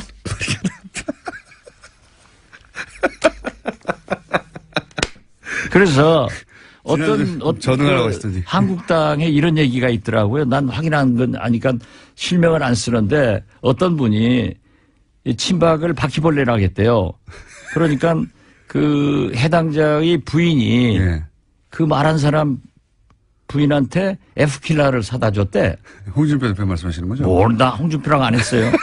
홍준표는 이 고소를 잘해요. 그런데 우리도 이유식 하나 사와야 돼. 이유식이요? 왜요? 예. 젖돈 떨어지게. 지금 통합론을 주장하는 사람들의 논리가 그렇다는 얘기죠. 예. 구상유치 말씀하셨으니까 예. 거기 이어서 그렇죠. 예. 나는 안철수가 아직도 우유 냄새가 구상유치하다는 게 난다. 아니라 예. 젖 비린내가 난다. 예. 어린 아이들. 그래서 이유식 하나 싸우려고. 진짜로 안철수 대표 사퇴론도 비등합니까? 이런 보도도 있던데. 몇 사람이 얘기했어요. 그건 몇 사람 정도만. 예. 예. 저도 좀 심하게 얘기했는데 저도 반성합니다. 어떻게 당대표를 의원총회 여러 의원들 앞에서 왜 그렇게 거짓말하냐? 왜 그렇게 진실성이 없느냐? 신뢰성이 가지면 지도자가 아니다라고 공격을 한 것을. 거짓말했다는 건 뭘 의미하는 겁니까? 안철수 대표가 저희들을 만나서 저만 아니에요. 정동영, 조배숙, 천정배 다 만나고 저하고 전화하면은 통합하지 않겠습니다. 이렇게 얘기를 해놓고 또 한 거예요. 그런데 그 전날 점심을 박주선, 김동철, 주승용, 박지원, 송기석 비서실장 배석 거기에서도 갑론을박하다가 통합 연합 소리를 하지 않고 연대에 대해서는 한번 해보겠다 하는 식으로 얘기해서 그것도 하지 마라. 연합이나 연대라고 하는 것은 정치를 하다 보면은 자동적으로 되는 거다. 예를 들면은 적폐청사는 민주당과 연대를 해서 MB를 구속시켜야 되고 박근혜는 됐으니까 또 방송법 같은 것은 문재인 대통령이 민주당이 약속한 건데 정권 잡아서 안 하고 있고 힘으로 MBC고 KBS고 모두 누르려고 하니까 지금 문제가 되고 있지 않느냐. 그래서 제가 맨 처음에 주장했던 대로 190석의 의석을 개혁벨트로 구성해가지고 법과 제도에 의한 개혁을 했으면 성공했을 건데 저는 그런 의미에서 적폐청산도 필요증 오니까 적을 국소화해서 몸통만 잡아넣어라 했는데 김관진 장관 열흘 만에 석방돼 버리니까 보수층에서는 이제 그걸 가지고 오늘부터 공격할 거예요. 또 이 특수활동비만 하더라도 그렇게 막 벌려나가니까 자유한국당에서 검찰에서 특수활동비도 법무부 장관에게 상납했다. 갖다 썼다 하는데 그건 좀 성격이 달라요. 제가 법사위원이니까 잘 아는데 그런데 그러한 것으로 구실을 잡으니까 막 증폭이 되잖아요. 뭐가 거짓말이라는지 제가 여쭤서 여기까지 얘기가 왔는데 어떤 거짓말을 했다는 겁니까? 거짓말하지 말라고 하셨잖아요. 안철수 대표한테. 누구한테요? 아 그러니까 예, 무슨 거짓말을 했다고? 그날 점심 먹으면서도 분명히 예. 통합 안 한다고 하겠습니다. 했는데 예. 또 그렇게 한다? 해놓고 3시간 있다가 기자들한테는 통합이 살 길이다. 또 오늘 아침 지금 바로 직전 모두 발언에서도 통합으로 간다. 이렇게 하면은 신뢰성이 있느냐.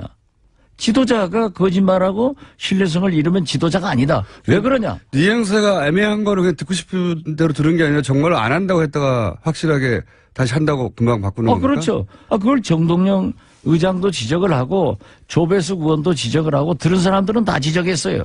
그래서 내가 분명한 워딩으로 안 한다고 했나요? 그렇죠. 안 하겠습니다. 박주선 의장한테 제가 어떻게 하든 주승용 의원한테 어떻게 하든 다 안 한다고 했다. 이게 최소한 대사람이 안 한다고 했다는데 또 그렇게 나와서 자기가 통합을 안 한다고 얘기한 것은 대표 경선 때 TV 토론에서 한번 했고 유승민 대표가 합표정책 호남 탈피해야 된다 하는 것에 대해서 그런 식으로 하면 통합 안 한다 얘기했다는 거예요. 그래서 사람을 예. 앞에다 두고 병신을 만들잖아요. 제가 병신 될 사람이 아니잖아요. 그래서 그렇게 하지 마라. 그런 얘기를 저도 심하게 했기 때문에 한겨레 신문에서 그냥 제목으로 뽑혔더라고요. 요는 박지원이가 따지니까 예.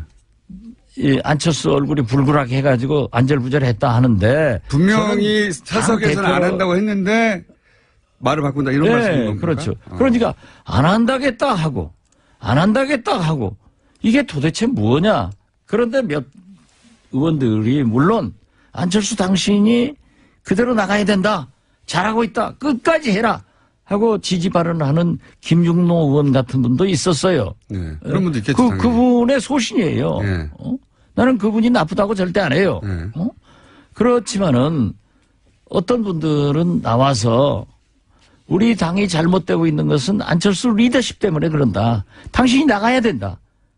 당신만 당대표를 나가면은 우리 당은 다 잘되게 돼 있다. 당대표를 그만두면. 그렇죠. 이런 얘기입니까? 그런 얘기를 하고 지금 그 통합의 전제가 이런 게 있어요. 한국당과 죄송합니다.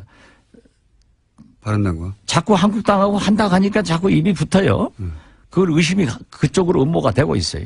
결국은 바른정당과 대표님 의심하시는 건 한국당하고도 나중에 할 거다. 그렇죠. 보수 대통합을 요구하고 말하고 있으니까 바른정당과 우리 국민의당이 통합을 하면은 지지도가 20%. 배로 돼서 20%가 돼서 2등 당이 된다. 예. 그래서 우리 최경환 의원 같은 사람이 나와서 그런 얘기를 해요. 어떻게 그게 되느냐. 예. 저는 구상유치하다. 그래서 제가 그 표현을 쓴 거예요. 예.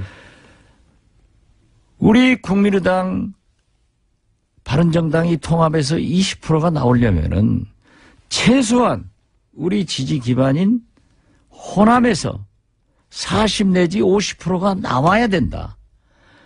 통합했다고 해서 대구에서 영남에서 다른 지역에서 20%가 나오겠느냐. 갑자기. 네, 그렇기 때문에 이것은 생각할 수 없는 거다. 정치는 수학이 아니에요. 과학이 아니에요. 의사가 수술하는 게 아니에요. 그래서 그런 것을 지적하고 우리가 그러한 잘못을 지적하는 것은 좋아요. 저 같은 사람이 지적하는 건 좋은데 김어준 총수는 입만 벌리면 안철수 나쁘다. 국민의당 깨야 된다 하면은 불공정 방송이. 저는 깨야 된다고 한 적이 없고요. 상황만 전달하고 있는 그런데 지금도 상황이 나빠요. 지금도 표정이 굉장히 좋아요. 내가 그렇게 얘기하니까.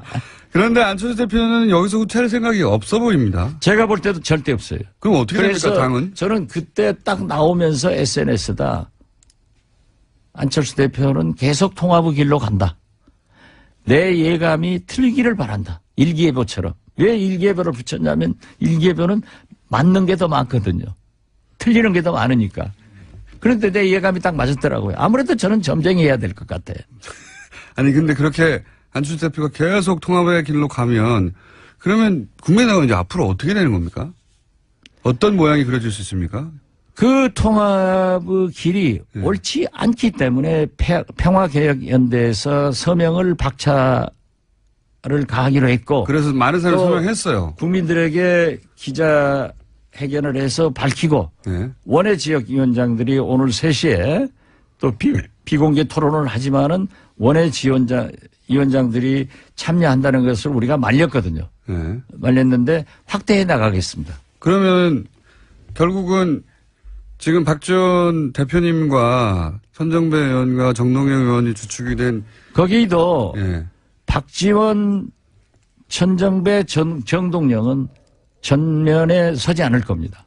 어쨌든 그리고 우리 내부에서는 상당히 합리적인 분을 대표자로 결정을 합의를 해놨습니다. 그러면 그런 대표 그러니까 하나의 세력 한 20여 분 정도의 하나의 세력이 만들어지고 저쪽에서는 통합을 계속 한다고 하면 이 당이 어떻게 됩니까? 이분들은 그러면 또 분당시키려고 분당 그 답변 받아내려고 하는데 궁금하잖아요. 어떻게 되는 겁니까? 우리가 예. 평화개혁연대를 구성해서 서명을 받고 예. 원외 지역위원장들에게도 확대를 시키고 또 박지원, 정동영, 천정배는 대표자가 안 된다고 하는 것은 우리가 나서서 하면 안 좋아요. 권력 투쟁으로 비친단 말이에요. 네, 그건 알겠고요. 그렇기 예. 때문에 정체성과 가치를 지키는 그래서 안철수 대표가 통합의 길로 못 가게. 근데 말씀하셨다시피 포기하지 않을 거라고 보시잖아요. 그럼 포기하지 않으면 수적으로 어떻게? 이쪽이 누르면 이기죠. 그리고 의원들이 반대하면 못하죠. 지도자라고 하는 게 천하의 김대중도 DJ도 의원총회에서 부결하면 안 했어요. 지금 뭐 근데 그럴 생각이 없는 것 같은데 저는. 인사청문회에서 부적격 판정 나도 임명 강행하는 문재인 대통령만큼 배짱이 없어요. 그렇게 해서는 안 돼요. 그러니까 안철수 대표가 또 그 얘기는 아무 소리 안 하잖아. 아니 뭐 그건 충분히 비판하시니까 제가 아니, 자기도 비판해봐야지. 제가 정부가 아니니까 대변할 이유가 없잖아요. 근데 아무튼 몸빠야. 제가 궁금한 것은 그렇게 쭉 가면 만나지 않을 것 같은데 쭉 가면 그 다음에 어떻게 되느냐 궁금한 거거든요. 많은 사람들이. 쭉 가서 만나요. 다시 만나요. 예. 근데 이게 지금 현재 포기하지 않을 사람인데 어떻게 만납니까? 아니 지금은 포기하지 않을 것 같지만은 포기하게 만들겠다 이건 거예요. 그렇죠. 그래도 포기 안 하면요. 포기해요.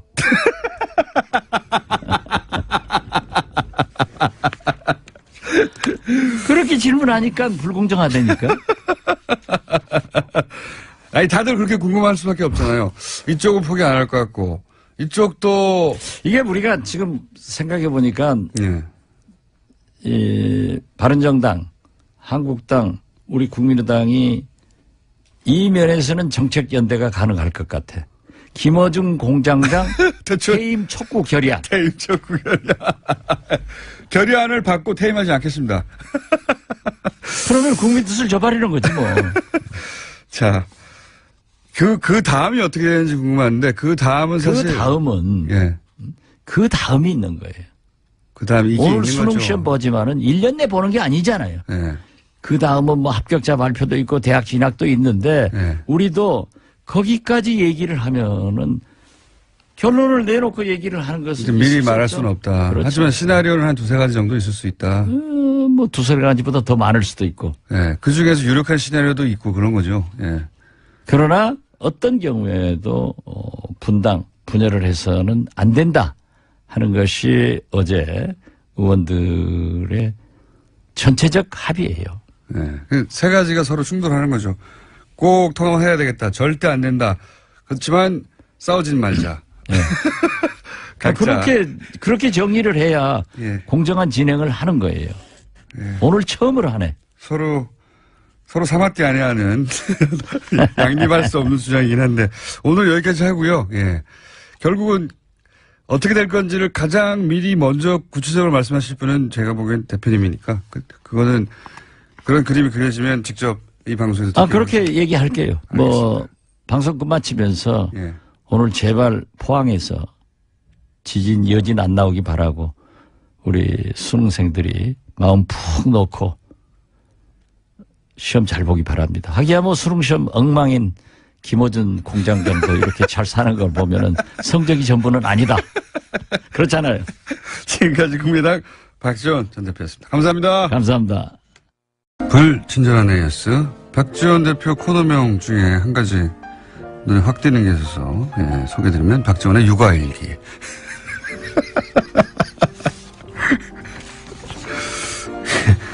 예, 통합파들에 대해서 자꾸 구상유치 이런 표현을 하셔서 이유식을 보내야 한다고. 그래서 이런 문자가 왔고요. 예. 이거 촌철살인이네요. 예, 일주일치 이걸로 한번 가보겠습니다. 육아일기. 그리고 양 변호사님에 대한 문자도 많았고 많았지만 소개하지 않겠습니다. 그리고 내부자 둘에 대한 문자도 물론 많았습니다. 평상시와 마찬가지로 욕 문자가 많았고요. 예. 하지만 희한하게 다 알아듣겠어요. 이런 문자도 많습니다. 두 분의 오디오를 좌우로 분리해달라는 얘기도 많고요. 예. 각자 혼자 말하는데 왜 동시에 나와요? 뭐 이런 얘기도 있고. 예. 그 코너의 성격입니다, 원래. 예. 그리고 이제 온천, 하와이 보내줘라, 사장님. 예. 그런 얘기 많네요. 예. 이런 문자는 저희 사장님한테 직접 보내주세요. 그리고 이제 고3 수능 관련해서 수험생들아 답안 다 쓰고 와. 이런 문자. 예. 훌륭한 메시지네요. 예. 답안 다 쓰시고 오시기 바랍니다. 여기까지 하겠습니다. 김전혜 박사님 나오셨습니다. 네, 안녕하십니까. 안녕하세요. 자, 오늘은 12분. 예. 왜 시간을 재고 그래? 초조하게. 주어진 시간을 확인하고 다른 시간, 왜냐면 우리가 한 번도 주제를 시간 내에 끝내본 적이 없기 때문에. 괜찮아요. 여운을 남기시면 아마 다들 공부하실 거예요. 네. 지난주에 이제, 쭉 이어진 이제 권력자와 건축 얘기하다가 네. 트럼프까지 왔어요. 트럼프까지 왔는데 트럼프 얘기하려니까 역시 지진이 터지더구만요. 그래서 지난주에는 지진 안전에 관련된 얘기하느라고 트럼프 네. 타워를 얘기를 못했습니다. 네. 그래서 이제 오늘 트럼프에 대해서는 다들 궁금해 하시니까. 근데 이 얘기가 시작이 된 거는 왜 시작된 건 다 아시죠? 우리나라의 트럼프, 국회연설할 때. 예. 국회연설 하면서 63 있고 롯데 빌딩과 롯데 타워가 예. 서울의 하늘을 빛나게 쏘놓고 있다 막 이러고 예찬을 해가지고 그냥 깜짝했죠. 그래서 이 얘기는 한 번은 하기는 해야 되겠다. 그래서 사실 트럼프 타워 자체는 제가 이제 트럼프 타워라고 얘기할 땐 뉴욕에 있는 걸 얘기합니다. 그게 네. 원조죠. 예. 말하자면. 그리고 이제 세계에 자기가 직접 지은 트럼프 타워도 있고 또 트럼프 타워라는 이름만 빌린 것도 꽤 많아요. 아하. 우리나라도 있습니다. 브랜드, 우리나라에도 그렇죠, 있죠. 네, 브랜드. 여의도에 있던가요? 우리나라 여의도 하나 있는데 트럼프 월드 타워라고 얘기를 했어요. 그래서 이제 그거를 대우에서 브랜드를 꽤 돈 많이 한 700만 불인가 주고 사가지고 트럼프 월드 타워 쓰고 한 6, 7개 썼습니다. 쓰고 난 다음에 이제는 괜찮은지 더 이상은 이제 안 쓰고. 그래서 트럼프가 대통령이 되기 전에 한 10여 년 전일 거예요. 우리나라에 한 2번인가 왔습니다. 그 2번인가 왔을 때 63빌딩에 이 사람이 굉장히 꽂혔었나. 왜냐면 그게 여의도에 있잖아요. 네. 받겠네요. 당연히 그 근처에 글쎄, 있으니까. 그걸 꽂혔을까? 왜 꽂혔을까요? 글쎄 자기 건물 얘기하려고 이 얘기를 꺼낸 거 아닐까요? 자기 건물 얘기하려고 꺼내고, 그러니까 제가 이제 거기에 제가 이제 거기에 걸린 건데, 아마,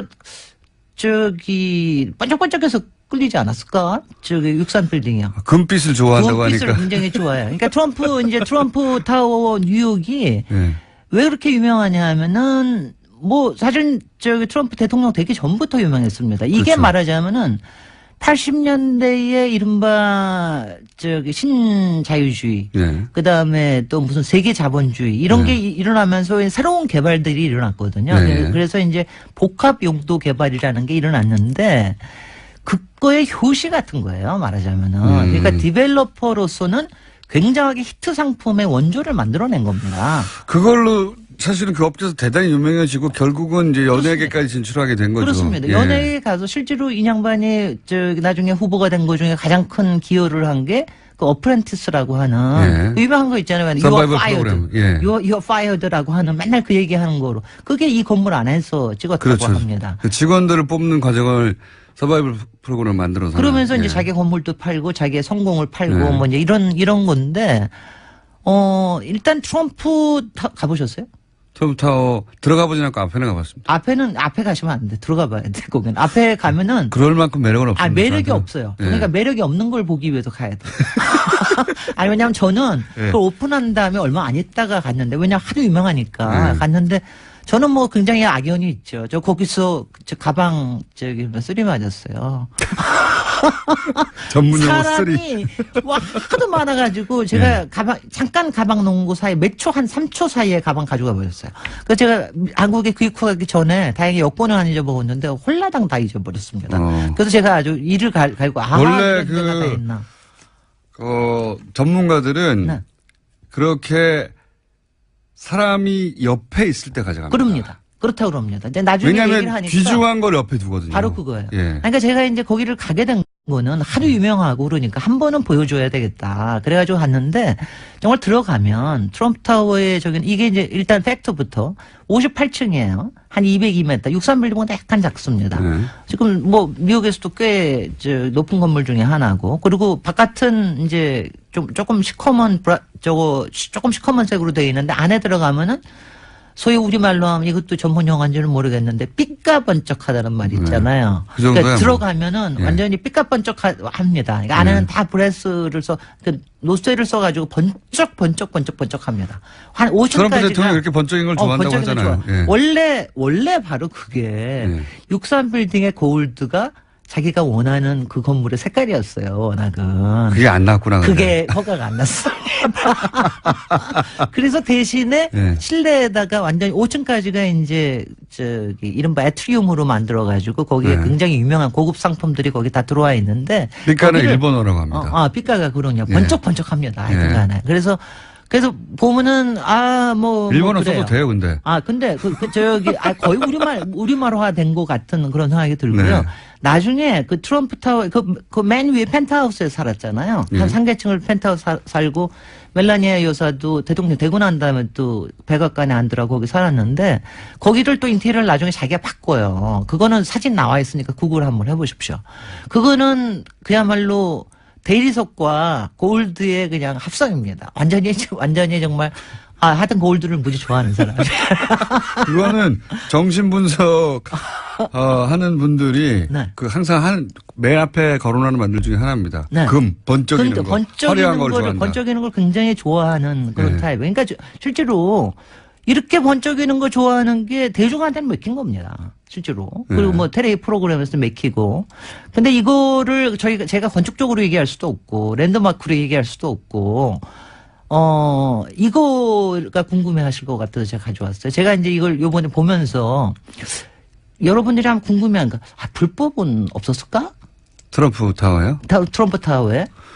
없었을까? 이런 거 궁금하지 않으세요? 아니. 글쎄 뭐 있었을 것 같아요, 저는 그냥. 아니, 근데요. 네. 놀랍게도 없습니다. 그래요? 놀랍게도 불법이라고 하는 게 개발에 관련된 불법이 없다는 게, 그래서 제가 그게 세금과 관련해서는 불법. 미국과 네. 우리의 차이, 그의 차이 또 이제 트럼프와 이명박의 차이라고 제가 생각을 좀 하긴 하는데, 그러니까 일단은 본인 이름을 다 걸었어요. 모든 거에. 자기가 개발을 할 때도, 땅을 살 때도 트럼프와 트럼프 오가니제이션이라는 거 하고 이름을 다 걸어가지고 다 했고, 뭐 수는 당연히 걸립니다. 이런 거 하다 보면 여러 가지 수도 걸리고 뭐 네. 저걸 하는데 일단 개발에 관련된 비리는 없었습니다. 오히려 뉴욕시에서 인센티브라는 게 이제 거기 아트리움이라고 5층, 당시는 그런 게 없었거든요. 5층까지 하는 동안에 그거를 믹스드 유스로 하면서 그걸 일반한테 공개를 하는 대신에 10층을 더 올리게 해줘요.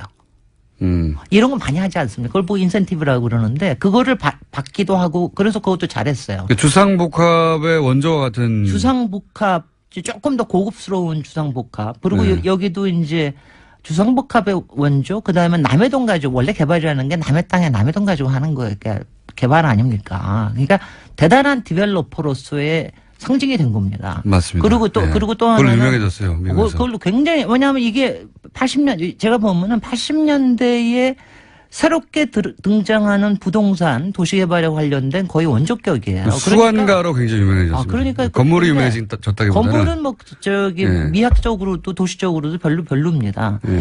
근데 이제 불법은 없었을까 하고 찾아보니까 그런 불법은 없는데 그렇다고 그러니까 불법이 아니라 범법은 좀 있었을 것 같지 않으세요? 불법하고 범법은 좀 다른 거니까. 있었습니다. 있기는 있었습니다. 근데 여기서 이제 트럼프의 저기가 나옵니다. 하나가 뭐냐면 원래 여기에 옛날 건물 한 10층짜리 아파트, 백화점 건물이 있었어요. 네. 근데 백화점이 이른바 아르데코라고 굉장히 유명한 옛날 좀 문화유산적인 가치가 있는 거였어요. 양식적인 가치가 있었다. 거기가 이제 거기 바다 밑에 1층부에 옛날에 왜 부조라고 그래가지고 굉장히 왜 그림 이쁘게 그려놓고 그런 거 있잖아요. 예, 너무 예. 아름다워서 그거를 뉴욕의 현대미술관, 뉴욕 현대미술관하고 계약을 했어요. 그걸 팔기로. 그것도 한 20만 불인가 해도 꽤 팔기로 해서 그래서 서로 좋기로 한 거 아니에요. 네. 아, 그러면 참 좋은데. 건물은 부시되 이거는 부시기 아깝다. 이거는 잘라서 자기네들이 가서 보관하게. 예술적 가치가 있다고 해서. 돈까지 지불했다고 그런데 그런데 그냥 파괴해버렸어요. 그거를 알고도 그거를 왜냐하면 그거 하다 보면은 일단은 생각보다 예산이 훨씬 더 많이 든다는 이유. 그걸 잘라내는데. 잘라내는데 그다음에 그거 하다 보면은 기한이 늦어진다는 이유. 그래가지고 그냥 그걸 파괴해버렸어요. 알면서도. 네. 그래가지고 뭐 현대미술관에서 트럼프적이네요. 정말 트럼프 같지 않아요? 그냥 이 사람 부셔버리는 사람입니다. 따져가지고 이익이 이쪽에서 높으면 네. 이쪽의 손해나 이쪽의 상실 이런 건 관심이 없는 거죠. 그리고 또 하나 얘기가 뭐냐면은 여기가 왜 아트리움 자체가 일반 대중들이 이용하는 대신에 10층을 더 올리게 해줬잖아요. 네. 근데 그걸 하면은 굉장히 미국에서는 그게 레귤레이션이 아주 많습니다. 그런데 이거를 사적인 용도로 계속해서 자기네들을 이용하고 그래서 뉴욕시에서 몇 번 또 고발이 당했습니다. 그럼 공공을 위한 시설이라고 공공을 위한 했는데 시설을 사적으로 이용한다. 이것도 참 트럼프답죠. 그죠? 트럼프는 모든 게 사적이에요. 백악관 자체가 사적으로 구성돼 있지 않습니까? 아니, 그러니까 완전히 프라이빗 엔터프라이즈라고 생각을 하는 게 왜냐하면 보고 있으면은 그 삐까뻔쩍한 사이에 트럼프 자신의 그 사무실 같은 경우는 그냥 거기서 보면은 그 센트럴 파크가 다 내려다 보이거든요. 네. 센트럴 파크 위치가 좋잖아요. 완전히 그러니까 이게 5번가의 끝에 센트럴 파크가 만나는 데거든요. 그러니까 이 센트럴 파크를 위에서 보고 있으면은 자기가 제왕이 됐다는 그런 느낌이 적잖이 듭니다. 근데 그런 것 같아요. 근데 이게 이제 별로 그렇게 부동산적으로 성공했고 굉장히 잘 팔렸고 장사도 잘 됐고 최근에 와서 꽤 저기를 하다가 이제 트럼프가 대통령이 되면서 갑자기 굉장히 좀 조금 또 붐업이 됐는데 상징적 업무로 됐고 정치적으로도 제일 웃기는 게 여기서 지금도 선거 사무실도 썼고 저는 근데 그런 건 참 좋아 보이더라고요. 자기 선거 사무실도 썼고 영포빌딩 선거 사무실 썼다는 얘기는 제가 못 들었으니까 이거 하고 그다음에 지금 또 재선 사무실도 여전히 거기서 굴리고 있습니다. 재선을 꿈꾸고 있다는 게 참 신기한 일이죠. 그렇죠. 힐러리 보고 다시 나오래잖아요. 글쎄. 힐러리는 이길 수 있다고 생각합니다. 참. 그래서 이런 인물이 그러니까 왜냐하면 디벨롭이라고 하는 게 제가 아까 남의 땅에 남의 돈으로 그야말로 꿈을 파는 거 아닙니까? 여러 가지 판타지를 파는 건데 그런 분이 대통령이 됐다는 거에 대해서는 참 미국다워요. 미국적이다. 그리고 트럼프 건물은 또 트럼프적이고 굉장히 굉장히 그리고 최근에 트럼프가 구성한 그러니까 가족 외에 가장 가까운 뭐 국가안보 보좌관이나 여러 보좌관들 틸러슨 국무장관이나 이런 사람들이 사석에서 대통령을 어떻게 부르느냐 이런 보도가 꽤 있어요. 뭐 있더라고요. 제 입으로는 안 하겠습니다. 저는 대통령을 절대로 그렇게 안 부를 거니까. 영어로 하시죠, 영어로. 모론, 뭐는, 또는 이디엇, 뭐 이런 거. 예. 그런 표현. 그러니까 가장 언론에 많이 등장하는, 부처 장관이나 네. 부자관들이에요. 이런 네. 사람들이. 글쎄요. 그런 사람들이 그게- 트럼프를 그렇게 부르고 있다. 사석에서. 실제로는. 그 틸러슨 국무장관은 조금 심한 것 같다는 생각은 좀 들어요. 여기까지 근데- 하겠습니다. 네. 김진애 박사님이었습니다. 네, 안녕. 안녕! 본인이 6월이 나왔는데, 이제 그만하자. 라고 결정할 위치에 있는 사람이 저는 아니라고 보거든요. 예. 이게 이제, 그래서 겨우 5일 만에 들켰잖아요. 누가 왜 이런 결정을 내렸는지 반드시 파악해봐야 된다고 보고, 문재인 대통령도 여기에 대해서 왜 이런 일이 벌어졌냐고, 이해할 네. 수 없다고. 그렇게 이야기했죠. 6월에 나오면 계속 수습해 가야 되는 거고, 찾아야 되는 거거든요. 이걸 접어야 했던 이유가 뭔지, 예. 추가 취재가 반드시 필요한 대목인 것 같습니다. 누가 이런 결정을 내리려고 한 건지. 다음 뉴스는요? 네, 검찰이 추명호 전 국정원 국장이 이명박 정부와 박근혜 정부 때 모두 정치에 관여해서 국정원법을 위반했다라고 판단하고요. 재판에 넘겼습니다. 이와 관련해서 특히 눈에 띄는 게 우병우 전 수석과 관련된 지시인데 추 전 국장이 이석수 전 특별감찰관을 불법 사찰한 것이 우병우 전 수석의 지시로 이뤄졌다라고 결론 내렸다고 합니다. 그러면 이제 우병우 전 수석이 다시 한번 소환되고 다시 한번 구속영장 청구될 개연성이 있네요. 네, 이르면 다음 주 중으로 소환될 가능성이 크다라고 하는데요. 뿐만 아니라 최윤수 전 국정원 2차장 같은 경우에도 혐의 선상에 같이 올랐습니다. 그렇군요. 추명호, 소위 이제 최순실 라인, 예, 전 국장의 공범으로 적시되고, 네, 공소장에 그렇게 쓰여 있다라는 겁니다. 불법 사찰의 지시는 우병우 전 수석으로부터 받았다. 예. 이번에도 빠져나갈까요? 우병우 전 수석이. 그런 뉴스가 있고요. 그 외에 양지열 변호사 연결돼 있기 때문에 네, 하나만 더 전해드릴까요? 예, 차은택 씨가 어제 1심에서 징역 3년의 실형을 선고받았습니다. 여기에는 중요한 부분이요. 박근혜 전 대통령이 공범으로 명시됐다라는 겁니다. 사실 박근혜 전 대통령은 이제 너무 많은 혐의와 너무 많은 사안에서 공범 혹은 직접 지시기 때문에 박근혜 전 대통령을 여전히 사랑해서 이제 여러 가지 태극기 들고 집회하시는데 그 집회는 법적으로는 아무 도움이 안 될 것 같습니다. 자, 지금 김관진 전 장관이 구속 적부심을 통해서 석방된 사안 가지고 이정열 판사님의 개인적 사정으로 연결이 안 돼서 아침에 연락했더니 대타 양지열 변호사님 연결됐습니다. 안녕하십니까? 또 그 사이 전화 끊어졌어요? 예. 기다리다가 삐졌나 봐요. 전화 연결됐다는 소리 듣고 제가 들어왔는데 다시 연결됐습니까? 예. 큰 도움이 안 되네요. 지금 30초를 까먹었어요. 변호사님? 예, 여보세요? 네. 대타가 이렇게 뭘 까먹어요? 시간을. 자, 빨리 얘기합시다. 예. 이게 굉장히 이상한 사건입니다. 예. 그죠? 정말 황당했습니다. 예. 밤에 저도 보고, 예. 원래 구속적부심이라고 하는 게 변호사들이 요즘에는 청구 자체를 잘 안 하거든요. 그러니까요. 예. 예, 왜냐면 이게 판사들이 싫어해요. 그러니까 그 구속적부심은 재판에 넘기기 전에 예. 그 전 단계에서 그 전에 영장실질심사를 했던 판사가 영장을 내준 게 잘 됐느냐 못 됐느냐를 보는 거고. 판사끼리도 서로 싫어하게 되죠. 그렇죠. 당연히. 그러니까 판사가 싫어한다는 얘기는 뭐냐면 이걸 또 합의에서 보거든요. 예. 그러니까 일종의 항소심으로 보는 겁니다. 네네. 그러니까 이게 판사 입장에서는 아니 이 일을 전문적으로 하는 판사가 있는데 네. 그거를 구속된 지 얼마 지나지도 않아서 기소를 하기도 전인데 갑자기 이게 잘못됐다라고 주장을 하면 당연히 판사들이 싫어할 수밖에 없고 그래서 실제로 실무에서는 중간에 폭력 사건 같은 경우 이런 합의를 받다거나 예. 새로운 상황이 발생할 경우 몸이 많이 아프거나 부모님이 돌아가셨거나 이랬을 때만 신청하는 거고요. 저도 그렇게 알고 있는데 서울중앙지방법원 같은 경우 제가 찾아보니까 작년에 한 170건 정도 신청을 해서 30건이 조금 넘게 나왔어 인용이 됐어요. 네.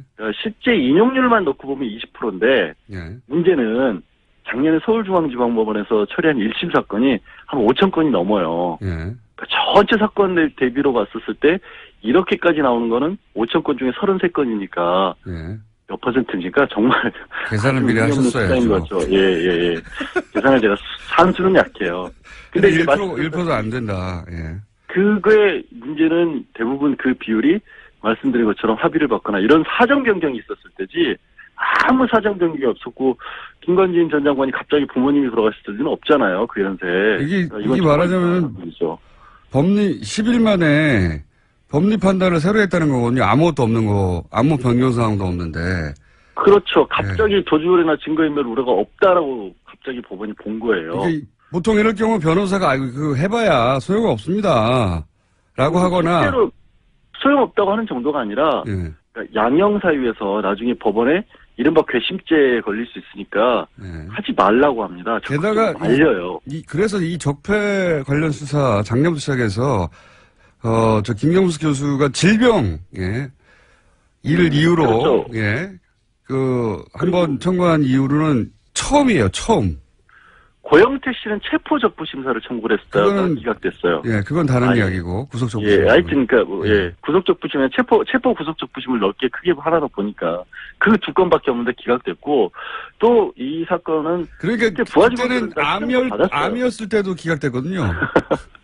그렇죠. 뭐 기억하시겠지만 갑자기 이렇게 다 지우고 모자 쓰고 나타났잖아요. 눈썹도 없애고 이런 상황에서. 그러니까 정말로 애초에 날 구속시키면 안 된다라는 걸 강력하게 보여줬는데도 구속시켰고 이후에 또 진단서까지 첨부를 해서 정말 심각한 상태라고 했는데 결국에 안 풀어졌거든요. 그러니까 구속이라고 하는 것 자체가 2008년 이후에 급속도로 줄어들었어요. 그러니까 구속이 줄어드니까 구속에 대해서 적부심사 청구하는 일은 정말로 줄어든 거죠. 인용도 잘 안 되고. 적폐 수사 관련해서는 아무도 신청을 안 했다니까요. 질병이.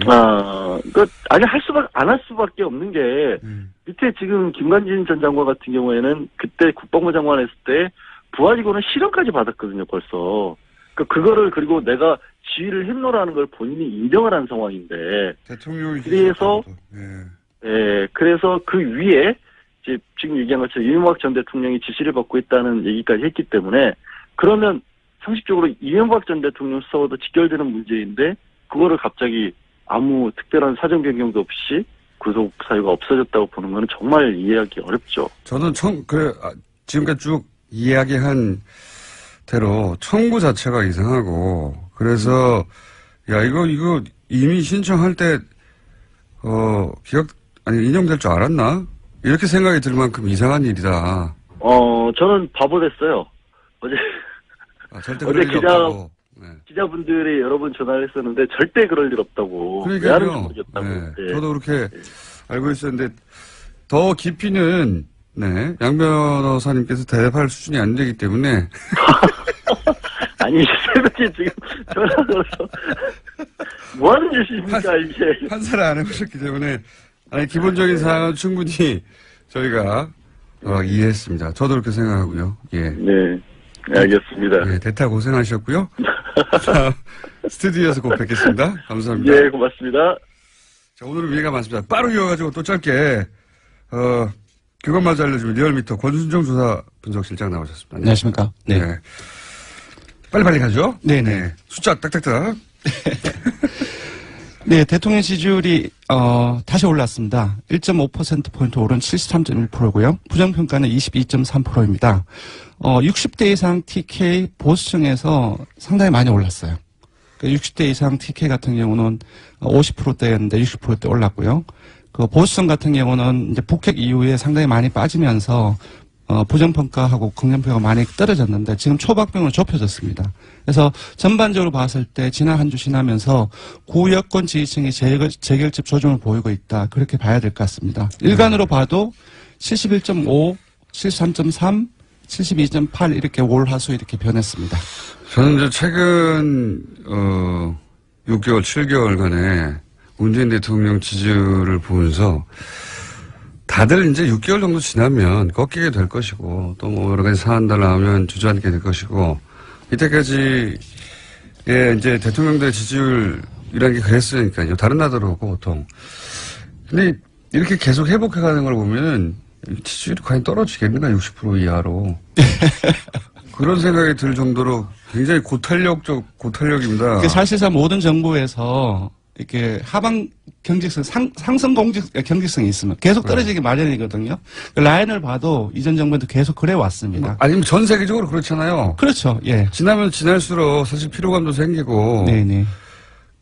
근데 이제 문재인 대통령의 특징은 북핵이 이런 거 하면서 훅 한번 떨어지죠. 네네. 60%대로. 네, 그렇습니다. 그리고 다시 똑같이 올라와요. 네. 몇 개월 전하고 비슷하게. 지금 73.1%는 북핵 이전하고 거의 비슷한 수준으로 올라왔어요. 예. 신기한 지지율 상황입니다. 안녕하세요. 김호준입니다. 김종대 의원이 귀순 북한 병사 상태를 브리핑하는 과정에서 의료진이 기생충 등 정보를 공개한 것에 대해 환자 인권을 권하며 문제 제기를 했습니다. 이에 환자를 수술한 이국종 교수는 모든 정보는 군 그리고 정보당국과 상의에 공개 결정된 것으로 비난은 부당하다는 반론을 했죠. 저는 각도를 좀 달리해서 이 문제를 봅니다. 과거 서구 제국주의가 동양에 대한 우월성을 확인하고 동양에 대한 지배를 정당화하기 위해서 동양을 비위생, 전근대, 야만의 이미지로 형상화했었죠. 너희들은 그렇게 미개하니 우리에게 당하는 게 당연하다. 오리엔탈리즘이라고 합니다. 환자 인권으로 표현된 김종대 의원이 느낀 불편함의 본질은 우리 남한이 목숨을 걸고 기순한 한 병사의 기생충까지 동원해서 북한에 대한 우월성을 확인하고자 하는 그런 졸렬함에 대한 것이 아니었을까. 물론 그런 불편함이었다면, 그런 종류의 불편함이었다면 그 비판은 당국과 협의하에 의학적 팩트를 브리핑한 이 교수 개인이 아니라 정보 공개 범주를 정한 당국과 기생충 화면을 대대적으로 보도하며 북한의 비위생만을 강조한 미디어에 포커스했었다면 하는 아쉬움이 있습니다. 하지만 남한이 우리 미디어가 북한을 상대하는 그 멘탈리티에 대한 문제 제기로는 의미가 있다. 김원준 생각이었습니다.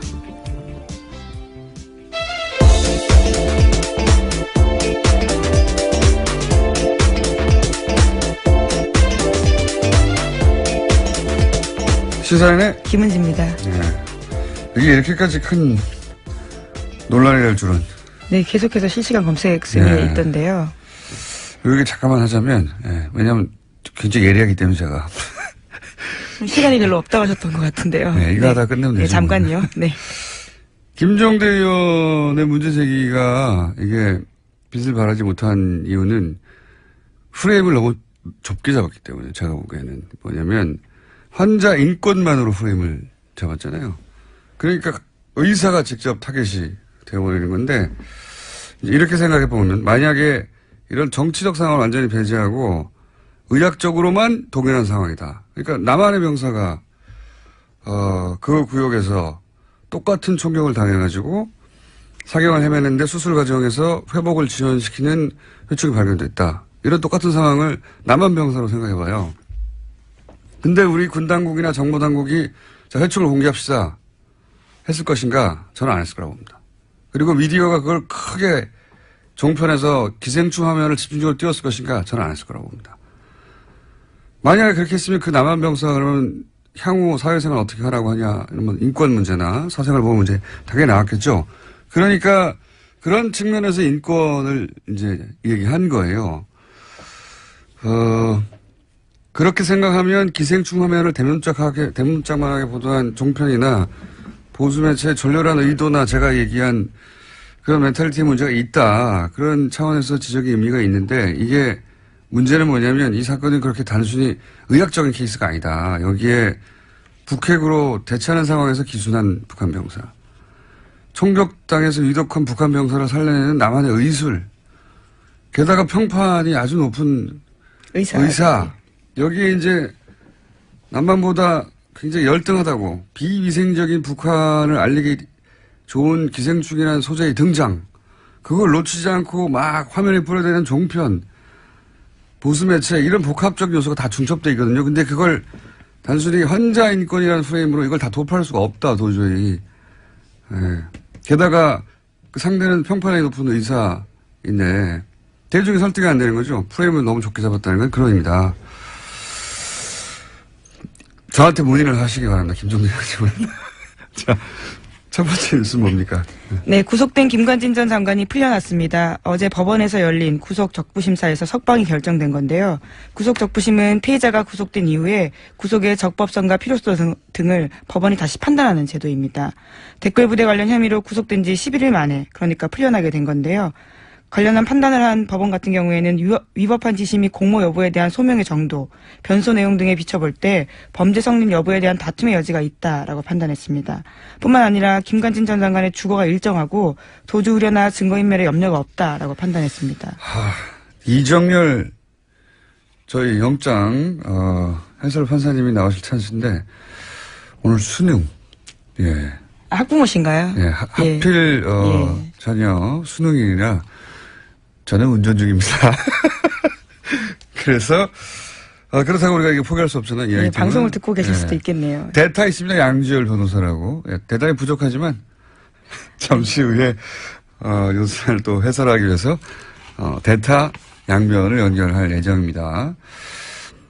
이게 소위 이제 적폐 수사에서 제가 알기로는 과거 누구였죠? 김경숙 교수. 예, 김경숙 교수가 이제 질병, 암. 예, 당시 암위기라고 이야기하면서. 암위기 질병을 이유로 구속 적부심을 요구했고, 예. 그때 이제 안 됐죠. 예, 기각됐습니다. 증거인멸의 우려가 있다면서요. 예. 심지어 같은 재판부였습니다. 형사합의 51부요. 적폐 수사에서, 소위 적폐 수사에서 구속 적부심을 요구한 자체가 처음이에요. 그걸 제외하고. 질병, 암위기라서 한 걸 제외하고, 그냥 법리적으로 다퉈보겠다고 한 자체가 처음이고요. 예.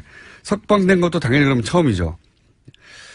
저는, 왜냐면 구속영장 자체가 굉장히 어렵게 보수적으로 떨어지고 있었거든요. 그러니까 구속영장까지 떨어졌는데 또 한 번 묻는 이런 사례가 없어요, 사례가. 그래서 저는 이걸 신청한 자체가 될 줄 알았나? 하는 생각이 들 만큼 이례적이고 떨어진 건 더 이례적이죠. 이상합니다. 대통령에게 보고하고 지시 받았다고 직접 얘기했는데 부하들은 또 구속됐거든요. 해설은 다소 부족하겠지만 왜 자꾸 부족하다 그러시는 건가요? 영장 실질심사를 안 해본 분이잖아요. 이분은. 양변과 잠시 후에 해보기로 하겠습니다. 다음 뉴스는요? 네, 어제도 박근혜 전 대통령의 세월호 참사 발생 당시에 성형시술 의혹에 대해서 말씀드렸는데요. 또 다른 성형시술 내용에 대해서 SBS가 추가로 보도했습니다. 세월호 실종자 수색이 난항을 겪을 때도 참사 이후 처음 대국민 사과를 발표할 즈음에도 박근혜 전 대통령에 대한 성형시술이 이뤄졌다라고 특검이 판단하고 있다라는 겁니다. 시점은 5월 12일과 13일인데요. 비선 의료를 했던 김영재 원장 그리고 또 부인까지도 카드 사용 내역과 휴대전화 위치 기록을 바탕으로 특검이 그렇게 판단했다라고 합니다. 어제는 이제 세월호 사고 이틀 후에 적어도 이틀 후에는 시술을 하는 것이 거의 분명해 보인다는 게 특검의 조사 보고서였는데 그게 공개됐고 저는 개인적으로는 세월호 사고 당일도 미용과 관련된 일정이 있었다라고 보는 것이 그때 일정을 비워두고 있었고 미리. 네, 수요일 날 일정이 없었습니다. 그리고 미용사에게 전날 오지 말라고 통보해 두었고 그렇다면 사전에 예약된 그리고 그로부터 9일 동안 미리 일정이 안 잡혀 있었고 사전 예약된 어떤 미용 관련 일정이 있었을 거라고 강력히 추정하는 바가 있고 지금 추가적으로 나온 것은 이제 그 이후에 거의 한 달여간 수색을 하고 그리고 이제 사실 그 당시만 되돌아가 보면 전 국민이 이제 화면을 지켜보며 혹시 추가 그렇죠. 굉장히 충격받고 슬퍼하고. 그다음에 오늘은 수색을 한다. 유가족들 인터뷰하고 그리고 이제 길에 나가서 뭘 사질 않는다. 사람들이 저녁에 술을 안 마신다. 이럴 정도로 그런 상황이었는데 계속해서 수술을 했다는 거죠. 예. 네, 5월 한 달에만 비선의사 부부가 최소 5차례 방문했다라는 것이요. 특검의 판단입니다. 이해할 수 없습니다. 저는 정말. 하여튼 그런 게 밝혀지고 있는 와중입니다. 네. 다음 뉴스는요? 네, 세월호 관련된 소식 하나 더 전해드리면요. 지난 17일에 세월호 선체에서 유골이 발견됐습니다. 그런데 해양수산부가 이를 은폐했다라는 건데요. 추가 수색 여론이 형성될 것을 우려해서 일부러 그랬다라는 의혹이 일고 있습니다. 5명의 세월호 미수습자 가족들은 이를 모른 채 지난 18일에 시신 없는 장례식을 치렀는데요. 당시 유골 수습 보고를 받았던 해수부 현장수습본부의 김현태 부본부장이라고 있습니다. 이 같은 사실을 세월의 선처조사위원회에 통보하지 않았다라고 합니다.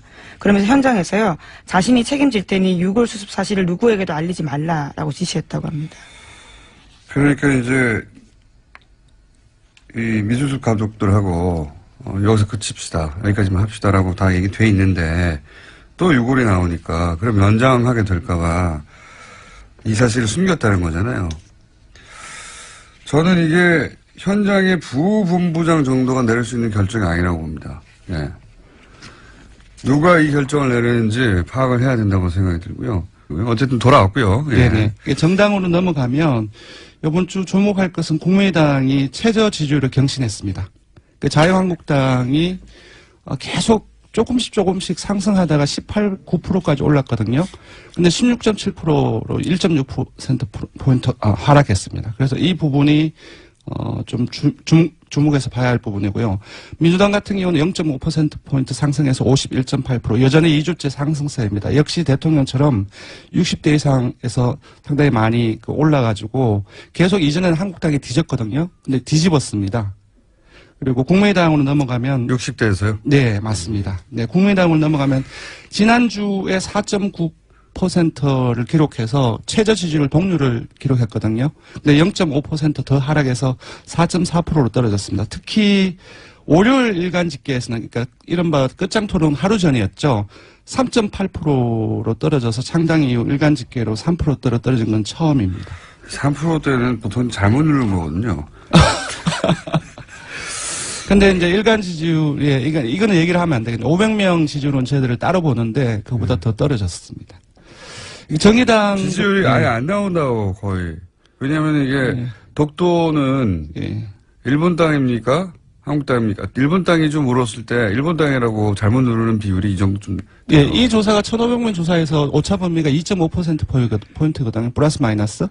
이제 지금 이걸 보면은 오차 범위 아닌 거죠. 그러니까, 무작위 잘못 변동이라고 볼 수도 있는데 그렇지는 않겠죠. 네. 국민당 조사 정확합니다. 심각하게 받아들여야 되는 상황이다. 네, 정의당은 오늘 정의당 얘기를 좀 해야 될 것 같은데 19대 대선 이후에 가장 높은 7%포인트에 근접했습니다. 3위로 뛰어올랐고요. 한 주 동안 1.9%포인트 상승해서 6.9%를 기록했습니다. 자유한국당이 왜 이렇게 하락했죠? 지금 대통령과 민주당의 상승 요인하고 같이 결부해서 봐야 될 것 같습니다. 국민들께서는 국가기관인 국가정보원에서 그 돈을 상납이나 수수하고 그것도 사적 유용을 썼다는 것이 상당히 크게 분노를 하고 있는 것 같고요. 그거는 이제 중도층, 진보층뿐만 아니라 9월 북핵으로 떨어졌던 보수층이나 TK 아주 전통적인 야권 지지층에서도 뭐랄까 상당히 많은 문제의식을 느끼고 있지 않나. 이것이 또 계속 확대 생산되고 있지 않습니까? 이 부분이 가장 큰 것 같습니다. 자유한국당에서는 이제 11명이 새로 합류한 것에 대해서 굉장히 의무부여를 많이 했는데 그 효과가 생각보다 크진 않고 바른정당이 빠져나간 것도 바른정당이 미치는 타격 정도가 생각보다 크지 않고 그러네요. 네, 바른정당은 지금 빼먹었는데 0.1%포인트 하락해서 5.6% 횡보했습니다. 근데 여기서 자세히 봐야 될 것은 TK에서 19대 대선 이후에 한국당에 거의 3분의 1 또는 4분의 1 수준까지 밀렸거든요. 처음으로 TK에서 절반 이상으로 한국당 지지율 절반 이상으로 넘어섰습니다. 오히려 TK에서 바른정당의 지지율이 올라가고 있다. 맞습니다. 네. 언더독 효과인 것 같기도 불쌍하잖아요. 네. 정치라는 게 이렇게 복잡합니다. 복잡합니다. 지금 TK에서 많이 빠졌는데 빠지는 과정 속에서 민주당으로 가고 그 과정에서 바른정당 쪽으로도 일부 가지 않았나 알겠습니다. 싶습니다. 자, 이번에 간단하게 그것만 알려주마 항목을 정한 것은 포항 지진 직후에 수능을 연기했는데 그때 말들이 많았죠. 예, 일부 논란이 잘했냐 있었습니다. 못했냐 한번 짚어봤습니다. 압도적이었습니다. 잘했다는 응답이 83.6%였고요. 잘못했다는 응답은 12.8%에 불과했습니다. 자유한국당 지지층은 오차범위 안이긴 하지만 그래도 자유한국당 지지층에서도 잘했다는 응답이 우세했거든요. 자유한국당 지지층을 포함하면 모든 지역 연령 정당 지지층 이념 성향에서 잘했다는 인식이 압도적으로 높거나 대다수로 나타났습니다. 자유한국당 지지층에서는 48.8% 대 42.4%로 잘했다는 응답이 더 많았습니다. 자유한국당 지지자들은 문재인 대통령이 뭘 해도 미워서 그래요. 예. 밉잖아요. 근데 이제 80대 이상은 80% 이상, 보수층도 60% 이상이 잘했다는 응답을 하고 있습니다. 예. 그렇군요. 60대 이상에서도 81대 13인데 예. 자유한국당 지지자들 입장에서는 예. 거의 비슷하군요. 예. 예, 그렇습니다. 왜냐하면 60대 이상이 조금 더 넓지 않습니까? 자유한국당 지지층에 비해서. 네. 아니, 이건 뭐 자연스러운 것 같아요. 네, 원래 그렇습니다. 내가 미워하면 뭘 결정해도 미운 법이니까요. 네. 자, 조사개요 불러드리겠습니다.